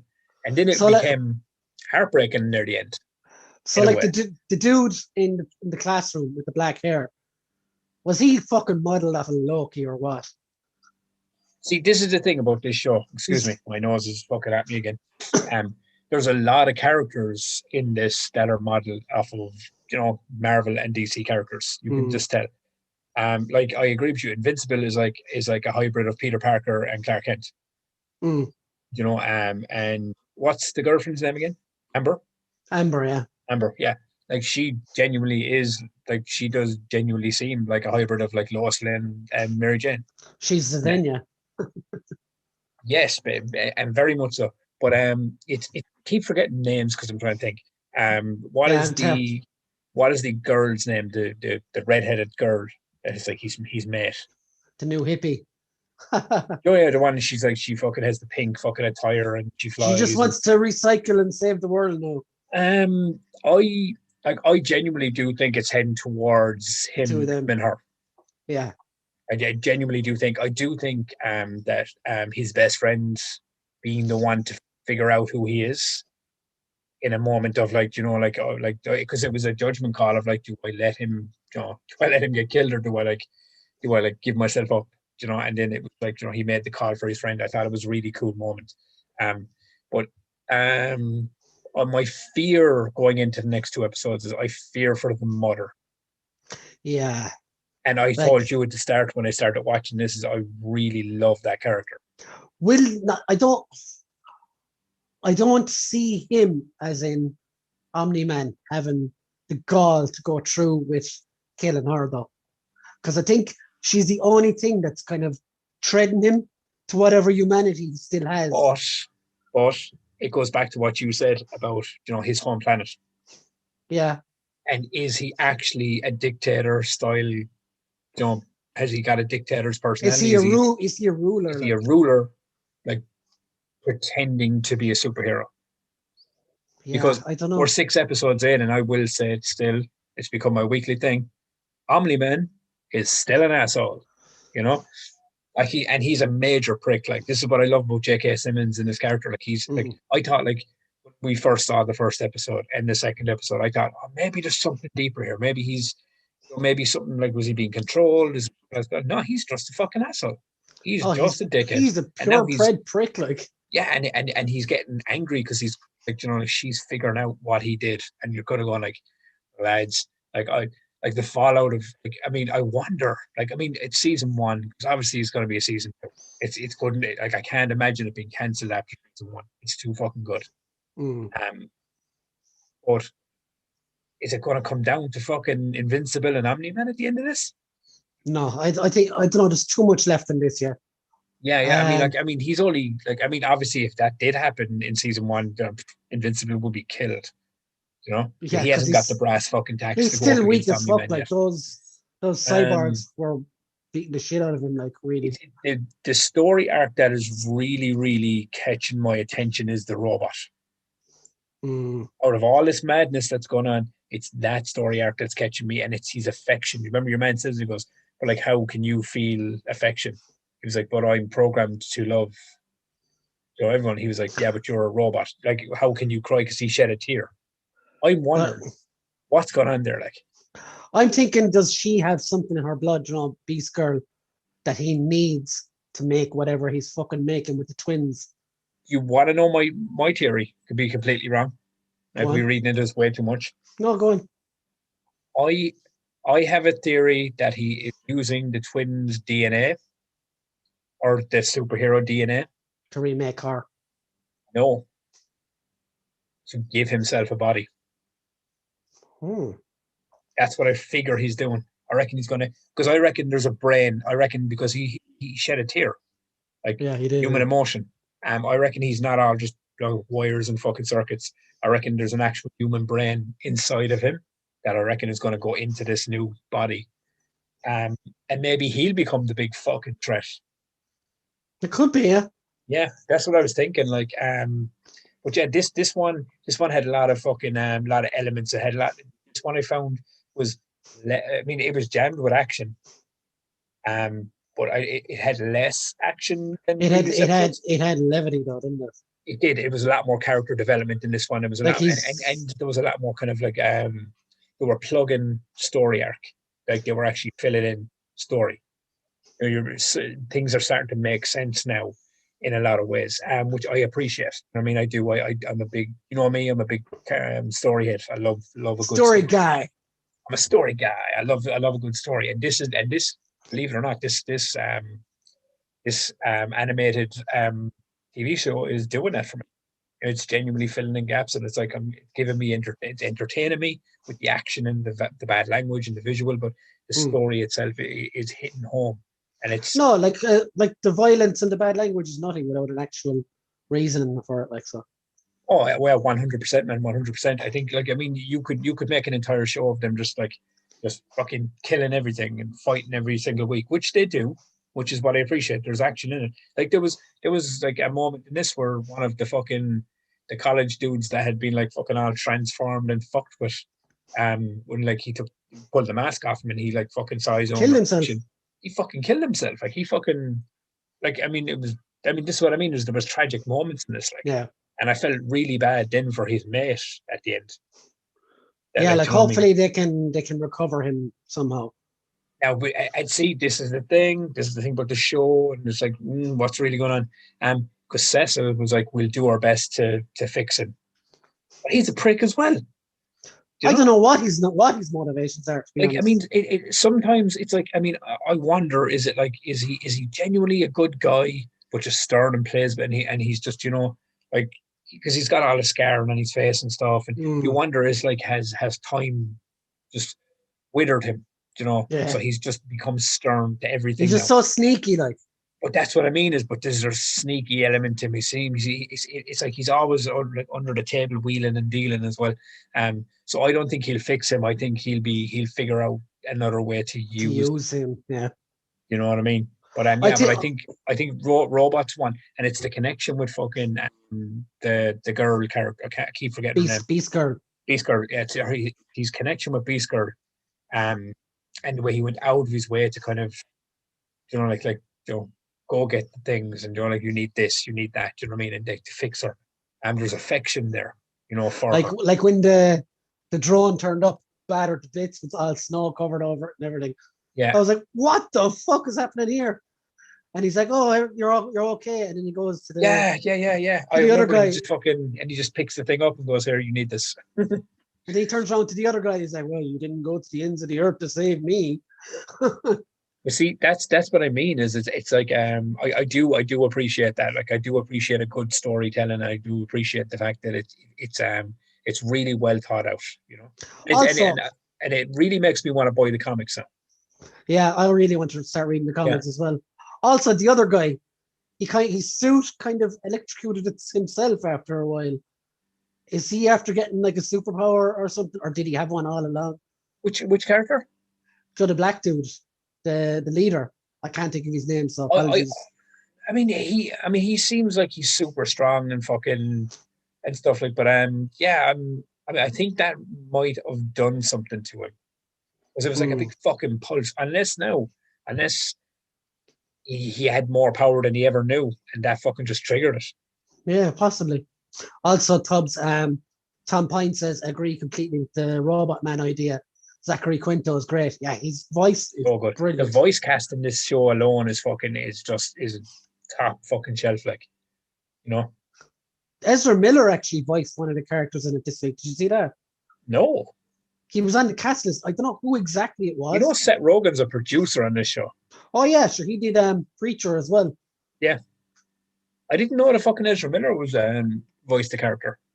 I'm just gonna check now who he was. I genuinely didn't know that. And I usually on Amazon Prime when you pause it, it comes up who's playing each character on the screen. Um, Like, what's his name? Mahershala Ali is playing a character in it as well. huh? Fucking, it's absolutely crazy. Oh, I'm just looking at the cast and laughing my ass off here because remember I said about Amber being like Zedenya? She's actually voiced by Zazie Beetz. I knew that. I knew Zazie Beetz was her voice actress for it. Like, um, I mean, but that's what I'm saying is it's got a fucking stellar cast. Like, you know what I mean? Like the voice cast. I mean, I've seen rumors like that they're trying to pull big names in over time as well to play certain characters and things.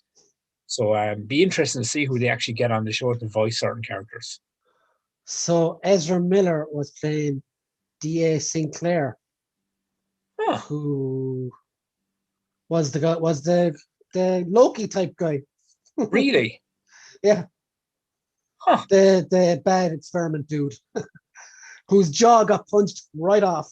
Yeah, man. I mean, and who said it was a fucking Invincible like fucking did it, and he even said it about fucking like Joe, like I didn't mean to do it, like or whatever. Like, do you know what I mean, this is what I mean about his powers. Like every episode is showing like there's more. He's And that progressing was more. just a visceral like Yeah, I mean, thought. he reacted to what he got angry and just, which is another essence of we forget that there's half Omni Man DNA in him. Yeah. Do you know what I mean? So, but I don't think Um he's a very different beast to his father. Peter King says, don't forget courage, the cowardly dog. Oh, Jesus Christ. Tom says, I haven't read the comics yet, so it's all brand new to me. Going to avoid Same. buying the trade paperback till the end of season 2. Yeah, I haven't read any of the comic. Like I knew about the Invincible comics ages back, but I just never picked them up. Like I never got into reading them and stuff, but I knew they were there. But it was never a comic. Like it was just one of those things that just never like was, oh, that sounds pretty cool, But I just never picked it up to look at it. now after seeing this show, I'm kind of going, yeah, man, I really want to fucking get the comics for this now. So, Tubbs, before we move on to the Falcon and the Winter Soldier, What at me? have you got a Brie Larsson moment of the week for us? Something. I do. Before you go on, we have new people listening. Every week, Tubbs does his Brie Larsson moment of the week, which is a moment, a story, a rumor in pop culture that has pissed him off as much as it does to look at Brie Larson's face. It's not even that. It's more. It's just. It's something I see relating to Brie Larson's face that annoys me on a weekly basis. And I talk about it. We love Captain Marvel here, by the way. Do we though? Well, Tubbs doesn't. No. I like Captain Marvel, the character, not so much her face. Okay. But anyway, yeah. The moment, my Brie Larsson moment of the week is I was flicking through YouTube, and a video popped up, and it's Brie Larsson in Fortnite. Oh, wow. And it pissed me off because she's better than me at Fortnite, Brian. Well, I'm like better. She's actually legit good, and it annoyed me, like, because she's teaching Tessa Tessa Thompson. Yes, plays Valkyrie. She's teaching her how to play Fortnite, and her stupid face is annoying me because she's really good at it, and I fucking was like, stupid bitch, like, the fuck are you playing this for? And I'm not even subscribed to this fucking person's YouTube channel, but YouTube seems to think I want to see Brie Larsson fucking videos, right?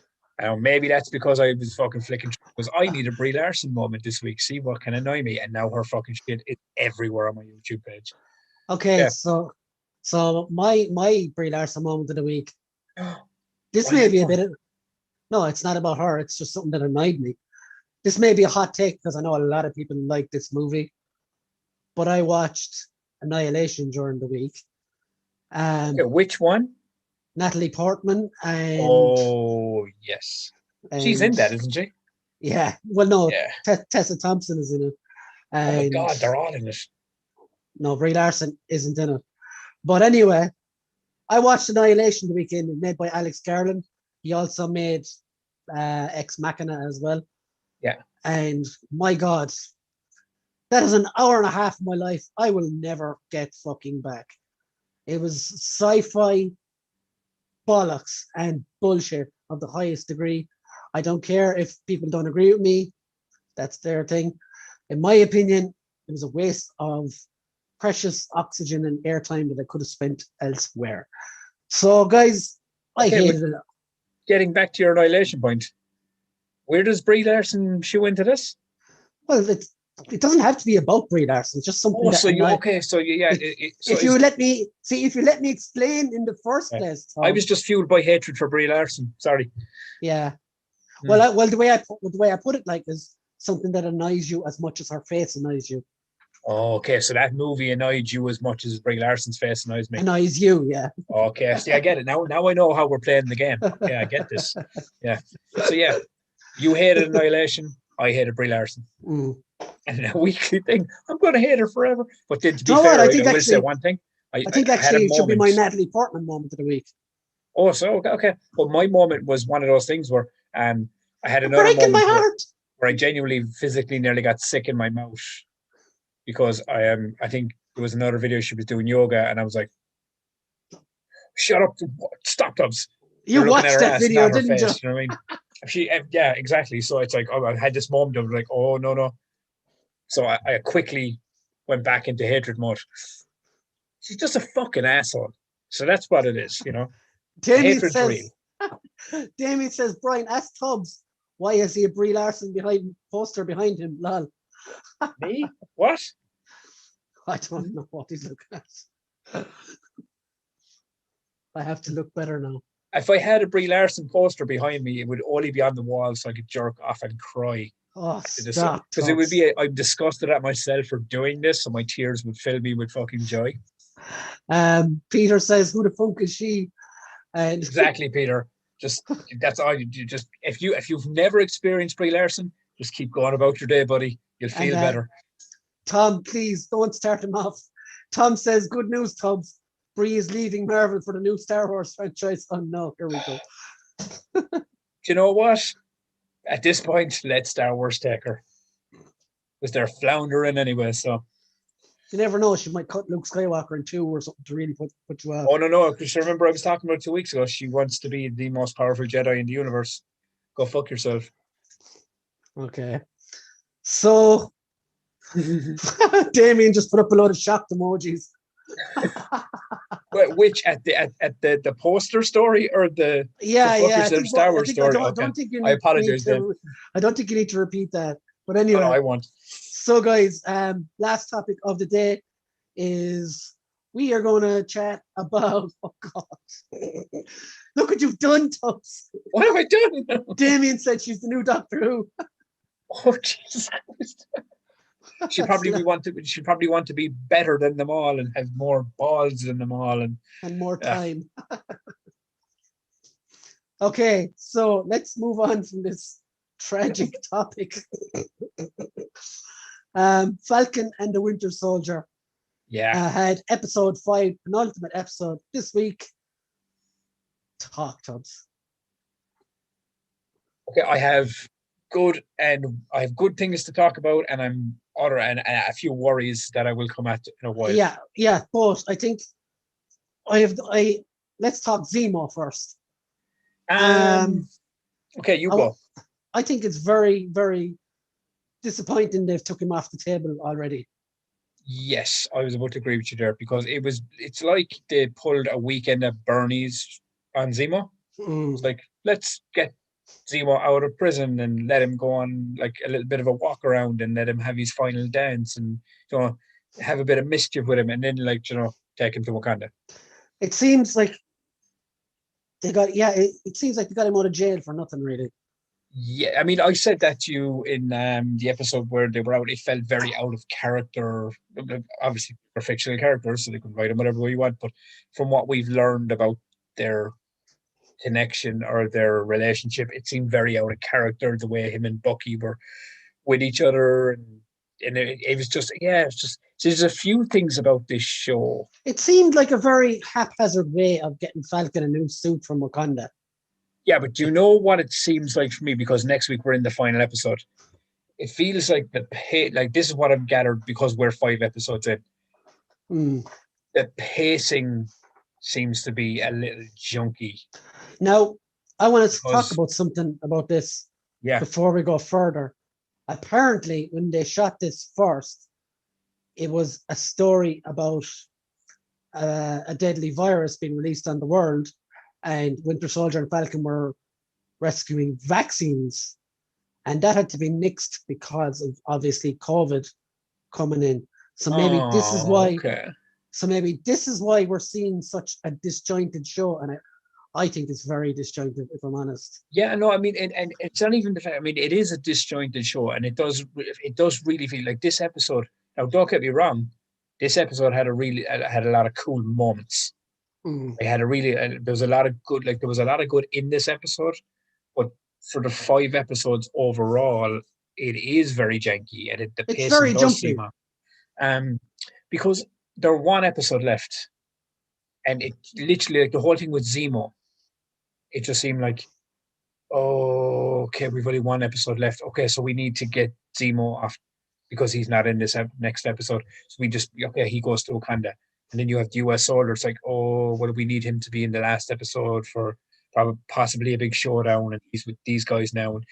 So it seems like, I mean, the last episode is obviously it's the big finale.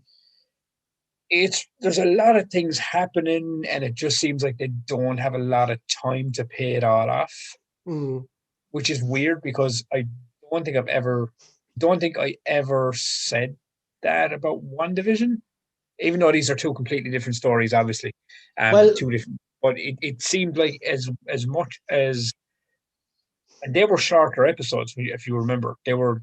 For the majority, the Wanda episodes were shorter. I know they had 3 more episodes to really get it over the line, but it seems like this show might have been suited better with a 9 episode run. Maybe. If it had 3 more episodes to really flush out where I was, and I do agree with you about the whole Wakanda thing. It's like, Bucky's like, oh yeah, I mean, like she's like, you probably shouldn't come around Wakanda, for a while, and he's like, oh yeah, okay, that's cool, but can I ask you one more favor? And then Bucky at the end opens up the briefcase, and you're kind of going, okay, we kind of know where this is going now. Now Yeah. I'm wondering, the only thing I will wonder, is it just a Captain America suit, or is it a Captain America Falcon suit? Yeah, it's probably the Falcon suit with a new red wing and the whole lot. Like, I did like the whole thing with Torres though, when like he's talking to him and he's like, "Oh, what happened to wings?" And he was like, "Oh, keep don't him. worry about it." He was like, "Oh, what about the wings? Do you want them back?" He was like, "Keep them." I was like, "Oh, so that's how you got your wings." Mm. You know, there's a lot of cool moments in it. The sections where it seemed very weird that like, what was your man's name again? The old guy. He was like the first super soldier. Oh yeah, it's Isaiah Bradley. Isaiah Bradley. I keep forgetting. Um, but he says to Sam, he's like, "Oh, like, don't even bother because I mean, you'd be going back on." I can't remember the exact speech, but he kind of gives him a lecture about like, nothing good came from that shield. So Sam is like all conflicted about like, "Oh well, I can't use the shield now because he'll think I'm against what happened to him." And then Sam is like, "Yeah, but like you should use the shield because you could bring good to this like Steve did." And then he's all conflicted and then goes, "Well, I'm going to learn how to use it anyway." You know, Mm. do you know what I mean? It just seemed like that storyline for me personally. That whole thing is seems like it was more there not to be a massive arc on the show and Sam's direction. It seemed like it was there to really, really push the envelope of, well, I'm a black man and look what they did to me. So you can't Mm. be a black man and be Captain America. And he's like, but I Yeah. want to be Captain America, but how can I fight all this? And it really did seem like they developed that entire storyline just to push the whole race thing. Like in a white man's world, they won't ever allow you to be Captain America. But it's kind of, and I was kind of going, I was like, I mean, this is what I mean is if they had more episodes to really flesh this out. Because I do agree with you, the whole Zemo thing annoyed me. Poor Bucky can't catch a break with his fucking arm. You know, like last week it was a fail safe in the fucking arm, and this week fucking the US agent fucking busted it. You know, but actually, correct me if I'm wrong. I thought Bucky pulled his arm off at No. this in the fight. It looked like when he like grabbed him when he had him like that, and he like pulled the fucking sheet. It looked like his hand, like his wrist, and this No, part it of his came hand it came came out. down along his arm, I think. Yeah, because they fucked his arm up. Like, because when I first watched him, I was like, did he just fucking pull his arm off? No, And he then I broke seen it. him in the sling, which was another little detail that annoyed me. Got this guy's after taking the super soldier serum, and he's walking around in a sling. I'm going, all right, I get it. You got your arm fucked up, and you got fucked up, but like, aren't you supposed to like have super fucking healing powers now? A metal arm, still a metal arm though. No, not a metal arm. I meant about US agent. No, I know, but being broken by a metal arm is still being broken by a Okay, metal yeah, fair enough. Like, do you know what I mean? arm. But this is my point. Like, do you know what I mean? You have this is like so now you have Carly and her dudes. But can we go back to US Okay, go Agent on, for go a on, because I'm second? jumping all over the place. So at the start of the episode, we Yeah, see him running, like trying to run away from his problems and stuff. yeah. And I really like that. And then I don't know, this episode, I don't know, it kind of like he's trying to get away from what he's just done. He's having a bit of a mental breakdown, and then Falcon and Bucky kick the shit out of him as well. Well, to be fair, he was getting the upper hand on both of them. Mm. Like he really was holding his own, which is kind of why I think this um like later in the episode, your one from Seinfeld showed up. Um uh you want fucking the black hair. Yeah, I can't remember. Madam Hydra. Yeah, look, and there's another thing just to let you know, kids, right? When you're going on a live stream, don't take medication for man because you can get all fuzzy and fucked up and crazy. It's been a fun time though. But yeah, so she showed up, and this is another problem I have with it. Like she showed up, and she's like, "Here's the card," and he's like, "There's nothing on it," and Mm. she just walks on out. You're kind of going like, right. So like, is this all? Is this it? She's in. You don't see no more of her. We won't find out obviously till this week, but it's it seems like they're building to the finale with the US agent, Mm. Carly and her goons. It's Carly, isn't it? Well, he's going to try and kill Carly anyway, I think. Yeah, and then Sam and Bucky. And Sam is going to try and talk her down, and it'll end up in a big scrap, and she'll die, I reckon. Yeah, that's what I mean. Is like, so I mean, I think, I mean, I don't. I mean, if these shows are connecting characters, are going to bring characters into the movie, I genuinely hope they don't kill off the US agent, even though I've joked about, his face annoying me. I do think, as I said, I agree with you. Him running from the problems and really kind of fucking, just the serum. It reminds me of Tim Roth in a lot of ways. But like again, From the Hulk. At the hearing thing though, everything he said was fucking dead right. Yeah. You created me. If, as I've seen posted somewhere else, if there were no cameras there, the American government would have been 100% fine with everything he did there. Oh yeah, 100%. He was only given that with hearing. Your pants down and your fucking Mickey in your hand. It's only because it was recorded. You know what I mean? And that's why he was caught. But yeah. So I mean, I did like the scene with Sam and Bucky in outside his house. When they were fucking with the shield. Yeah, and I was going to get to that, but you brought it up. Yeah. Like, why in this day and age do we still need montage scenes? Do you know what it is? We don't need them. They're just entertaining when they happen.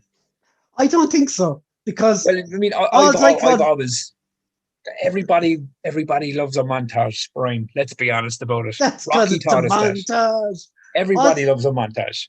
Everybody, all I could hear in my head, the music was playing, was that song from South Park, where they do the montage song. Yeah, and it's like Randy punching slabs of beef and stuff like. But it's fucking true, though. You know what I mean? It's. I mean, look, I do agree with what you're saying. Is like Sam didn't need a montage.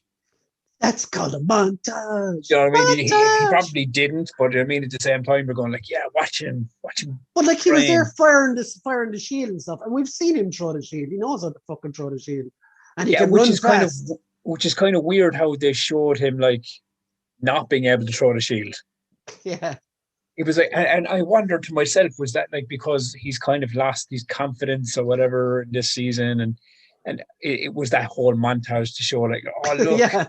He's getting it back. Now his montage is coming back. His confidence is coming back. And the only thing that always bothered me about the whole thing. Now, look, and I know it's in the comic books and he becomes Captain America and all that. But Bucky and Steve Rogers were always like super soldiers, right? Mm.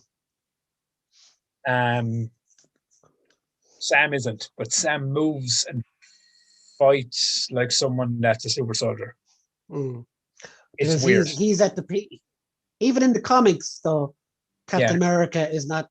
So he has the serum, but he's still only the pinnacle of human athleticism. It isn't so much a superpower. Yeah, because it doesn't enhance your like your so ability. That's what Sam is in the MCU. To be fair, we saw him in one of the movies hold a fucking helicopter and a fucking ridge on the side of a building. You're missing the point. That's in the MCU. In the comics, okay, he's not augmented at all. I'm basing this on MCU logic. Okay. You know what I mean? In the MCU logic, like Sam is just a regular dude. Yeah, but that's what I mean. Moves like a super Sam soldier. is more like Captain America in the comics. Is what I'm trying to say. Yeah. But yeah, so with the MCU logic that this is based in, it always kind of puzzled me. Like I mean, I get it. I totally get it 100%. The shield isn't about the powers. It's the shield is about the person. It's about the morals of a good man. That's what the shield is supposed to represent. So before we go any further, go on. Let's go on to the comments before they go on to the next page. Damien starts with, "Don't you see what I see? Ultron eyes at the end. I am not drunk yet. Maybe you're drunk now, though." Ultron eyes at the end. I need to go back and look at that.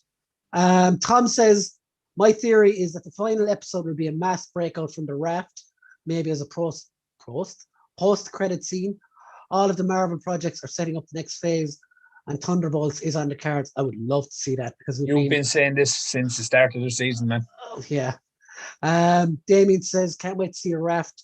So many possibilities." And we did see the raft when Tony broke, was it Hawkeye, Falcon, and a few others out of Yeah. there for Civil War, or capped it actually. Never mind me. Damien, yeah, I remember reading the first issue of New Avengers and can't see them going along those lines. Falcon and the Winter Soldier keeps reminding us of the difference between a good soldier and a good man. And Brian, I could hear the Rocky team. Yeah. No, I agree with what you said there as well about a good soldier and a good man. It's been harked back to the original Captain America movie. And it is the truth. I mean, as I said, we had this conversation about it as well as about why Steve chose Sam. Because he says to him at the end of it, he says, "You're a good man, Sam." And that was the first thing your man said to him before he took the serum back in Captain America, the First Avenger. Which is I love Don't that. change who you are. But question for you, Brian, and question for everyone in the comments, because I said it last week and I think I'm right now. The Power Broker. I still don't think it's Sharon. I think it is, dude. I genuinely think it is. That call, whatever it was, I'm sure we'll see next week. Yeah, I just think, I don't know, because like, do you know what I mean? Like she's still on the run. Do you know what I mean? I think she'll end up getting her pardon next week, actually. You reckon? Based on this is what I mean based about on this, something I've seen. show. Now, see, this is the difference with this show. All right, I look at WandaVision, and it was kind of wacky and goofy, and kind of things were kind of a bit all over the place until it finally made sense near the end. I have a feeling Loki's going to be very similar to that. Loki will be good because they can jump around and they can fuck around and stuff. Winter Soldier is 6 episodes, and it just seems like it's like a story that needed more time. Like, I mean, if they just go to like Sharon Carter next week was like, "Oh, you're pardoned," it feels like it didn't really seem earned, because she'd been left out in the wilderness for so long, and all of a sudden now she's back. Now, we could be fucking wrong. She could die next week. Or this Friday, do you know what I mean? Coming up. We don't fucking know. But it just, there's something even from this episode. And look, this could be a pure misdirection. They're going like, and look at her doing things. Look at her on the cause. Look at her doing this suspicious shit. And it's probably not her. I'm wondering to myself, because I really, really did think that the final showdown of this show was going to be the US agent and Sam and Bucky and Zemo. I genuinely thought that's what it was going to be, which kind of annoyed me when they took Zemo away, because I can't see Zemo automatically being in next week's episode. I think he's gone. No, he's gone. Which kind of really, really seems like, it just seems like they kind of just wasted Zemo in this, when they could have held him for a bigger part in another movie or something. But do you think there is any like minuscule chance that Zemo somehow escapes from the Dora Milaje and somehow inserts himself back into the last episode? I mean, I would love to see it. I mean, it would seem far-fetched as fuck if it did happen. That's my only problem with it as well. Yeah. I mean, it wouldn't like Zemo's a normal guy. No, Zemo's fucking underhanded as fuck. Well, he is a Spetsnaz, he's a survivalist, man. Do you know what I mean? Soldier or whatever he is as well. Yeah, no, but he he knows how to survive, and he's a very fucking accomplished character. But it just seems like, I mean, like if anything, him being taken away, do you know what it feels like to me? Bucky transporting Zemo to that or meeting Zemo in that location, and then the Wakandans taking him away at the end, near the end of it. Seems like that should have been in the final episode. Does that make sense? Yeah, it feels like an ending, John. Yeah, it feels like that's how Zemo's character should have maybe went out of this season, and not died, but just like placed somewhere else for a later day to show up somewhere else. It's a weird one. It's a really weird one. My problem with this is it's not like I won't say this is a bad show, because there's been a lot of great moments in this show, but it has felt janky, and the pacing has felt off. It's definitely been affected by everything, like. I mean, and it's definitely been affected by only having 6 episodes as well, I think, man. But I think they were always only going to have 6 episodes. So yeah, but I mean, it's going to be the same for the Hawkeye show as well. See, I hope they learn a lesson from this one by the time they get to the Hawkeye show, and if they're going to build to an ending, then start that in episode 3. Mm. It feels like they've gotten to episode 5 and now they're just pushing to the finale. Do you know what I mean? I mean, you agree with me on that is because even with the suit, it was like, like, oh, my wings are busted, and like, how am I going to go forward, and what am I going to do with this shield? Hey, Like, I'm not welcome in Wakanda anymore, but like, can I ask you for one more favor? And if I was Bucky, I would have been like, what? I've got like one fucking vibranium arm. Can you make me a full vibranium suit? And fuck Sam, no. But no, he did the right thing because I will say one thing. Sam is weird. Sam's been a weird one in this show because it feels like this show has been built around like Sam's progression to become Captain America, yeah. right? But I've been following Bucky's arc this entire time. Bucky has been the better character for me. But I think that's what they're trying to do, though. They're trying to get you to trying to get Sam ahead of Bucky for you to accept him as Captain America. Because But the majority of the people do want Bucky as Captain America. Yeah, but the show for me hasn't done that. Yeah. Like I've come out of these 5 episodes, being like pure, like like I prefer Bucky more. If anything, I think Sam's come off a bit like a bit of an asshole for the majority of the show because he's been a dick towards. I mean, he's had moments. He's in great moments where he genuinely has shown heart. Like there's moments, and Sam has that. But it's like if you're building someone to be Captain America, like the next Steve Rogers, then you want to really highlight all of this person's good moments. Like, I mean, it started off as I said to you. Remember, I said to you after the first episode, I reckoned it was very much building on a confidence issue with 2 characters. Now, I think they did pay that off by the time this episode ended. They had kind of squashed their shitty fucking kind of back and forth with each other. And you know what I mean? They genuinely did seem like they were kind of on the same page. I liked all that. I loved all, but I think this show, for me personally, has shown much more progression in Bucky's character than Sam's. I mean, I get it. I mean, I've seen it with the whole Carly thing with his sister, with the bank. Even with I keep forgetting his name, Isaiah. Yeah, Isaiah Radley. Yeah, and you've seen all those moments and conflict in Sam. I'm not saying they haven't been there, but you're building Sam up to be the next Captain America. And me personally, I'm going into episode 6 really, really focusing more on Bucky's direction. I Now, suppose that's just a personal thing. Do you know what I mean? Exactly, yeah. I mean, as I said, that's just it all comes down to personal preference anyway. It all comes down to kind of where you land on it. And I'm not saying I don't care about Sam's character. I know exactly where that's going. I can see exactly where that's going. I know the suit is definitely going to be a Captain America suit because he is going to be the guy to take up. But did you notice in the conversation they had as well? Sorry, that they both kind of like confirmed Steve was gone. Yeah. Did you notice that? Said Steve is gone, man. Yeah, I mean, and I don't know if that's like, oh, he's not around anymore or if he's dead. So, well, I think it means he's gone as Captain America. Yeah, he's I think people will hear comments like that and latch onto them a bit too much. Well, unless they pull us fucking some switcheroo, Doctor Strange 2, and pull a fucking old school Chris Evans out. Like this guy. But before we go, let's just have one last look at the comments. Damien says, I hope we get to a proper hour long or more for last episode. And then Tom says, last episode is at least 1 hour, has been announced. Damien says Zemo would probably be the Raft manipulator. I think that's a story for another show now at this point.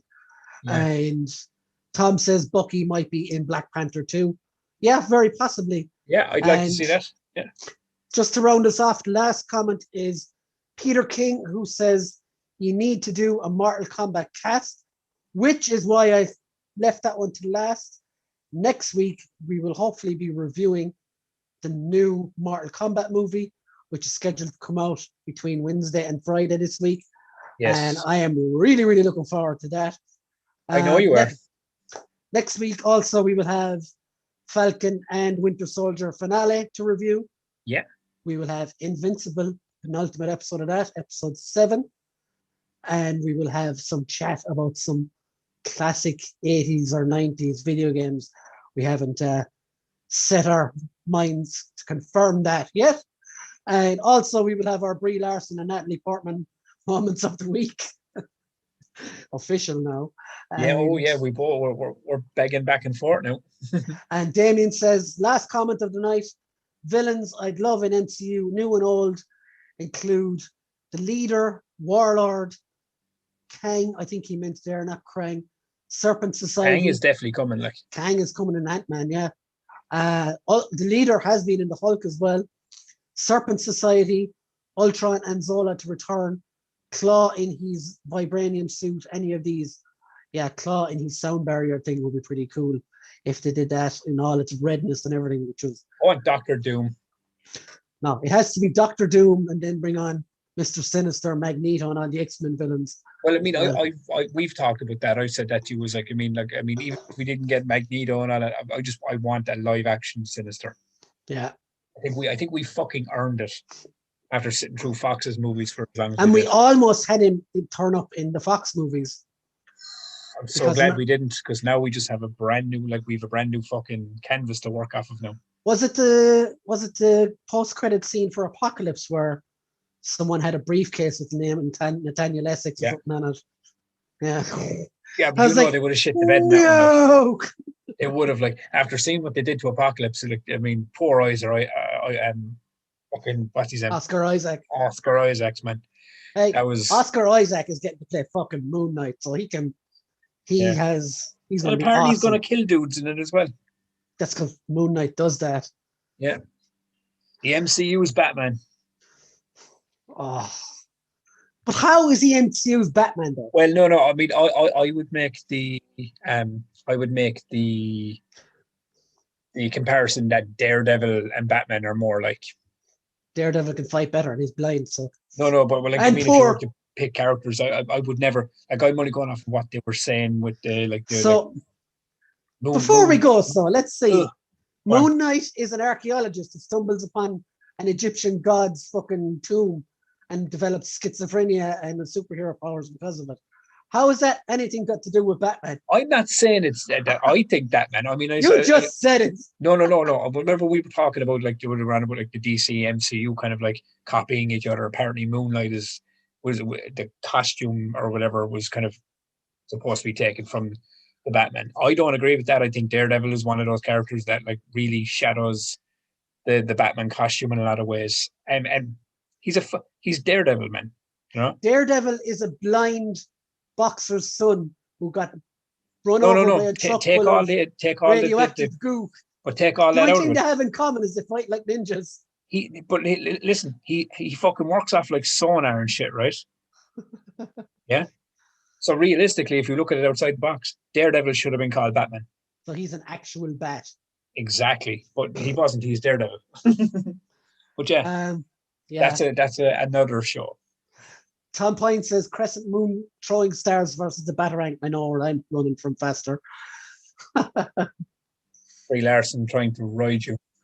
And Moon Knight will outright kill your ass. Batman will just send you to jail where you can break out several more times. It depends what Batman it is. Okay, we could go on for hours. Yeah, we could. I think that we should do that in our. We were going to do a segment like superhero versus superhero because it could get pretty heated. Like. Yeah. So maybe not next week because next week we've got like movies. We've got a lot to cover next week. Movies and finales and all that kind of crap. Yeah. So guys, just want to say thanks for dropping by. If you've not dropped by before, subscribe. Tell your friends to subscribe. In the description on my channel, there's also an affiliate link for Zavi. If you want to jump on and buy something there, that will help support my channel. That would be awesome. If not, fuck Zavi. I don't care. So yeah, thanks for dropping by, guys. Oh yeah, and if you like to hear chats and shit, and if I don't ramble too much, head on over to the Twisted Tubbs podcast channel, fucking YouTube, and check out my fucking podcast. Tubbs interviews wrestlers, movie stars, all sorts of stuff. All walks. And it's a great crack and great listen twice a week. Crack. I fucking like it. So yeah, guys, Thanks very much for coming on, and we will see you next week. Same bat time, same Moon Knight channel. Bye.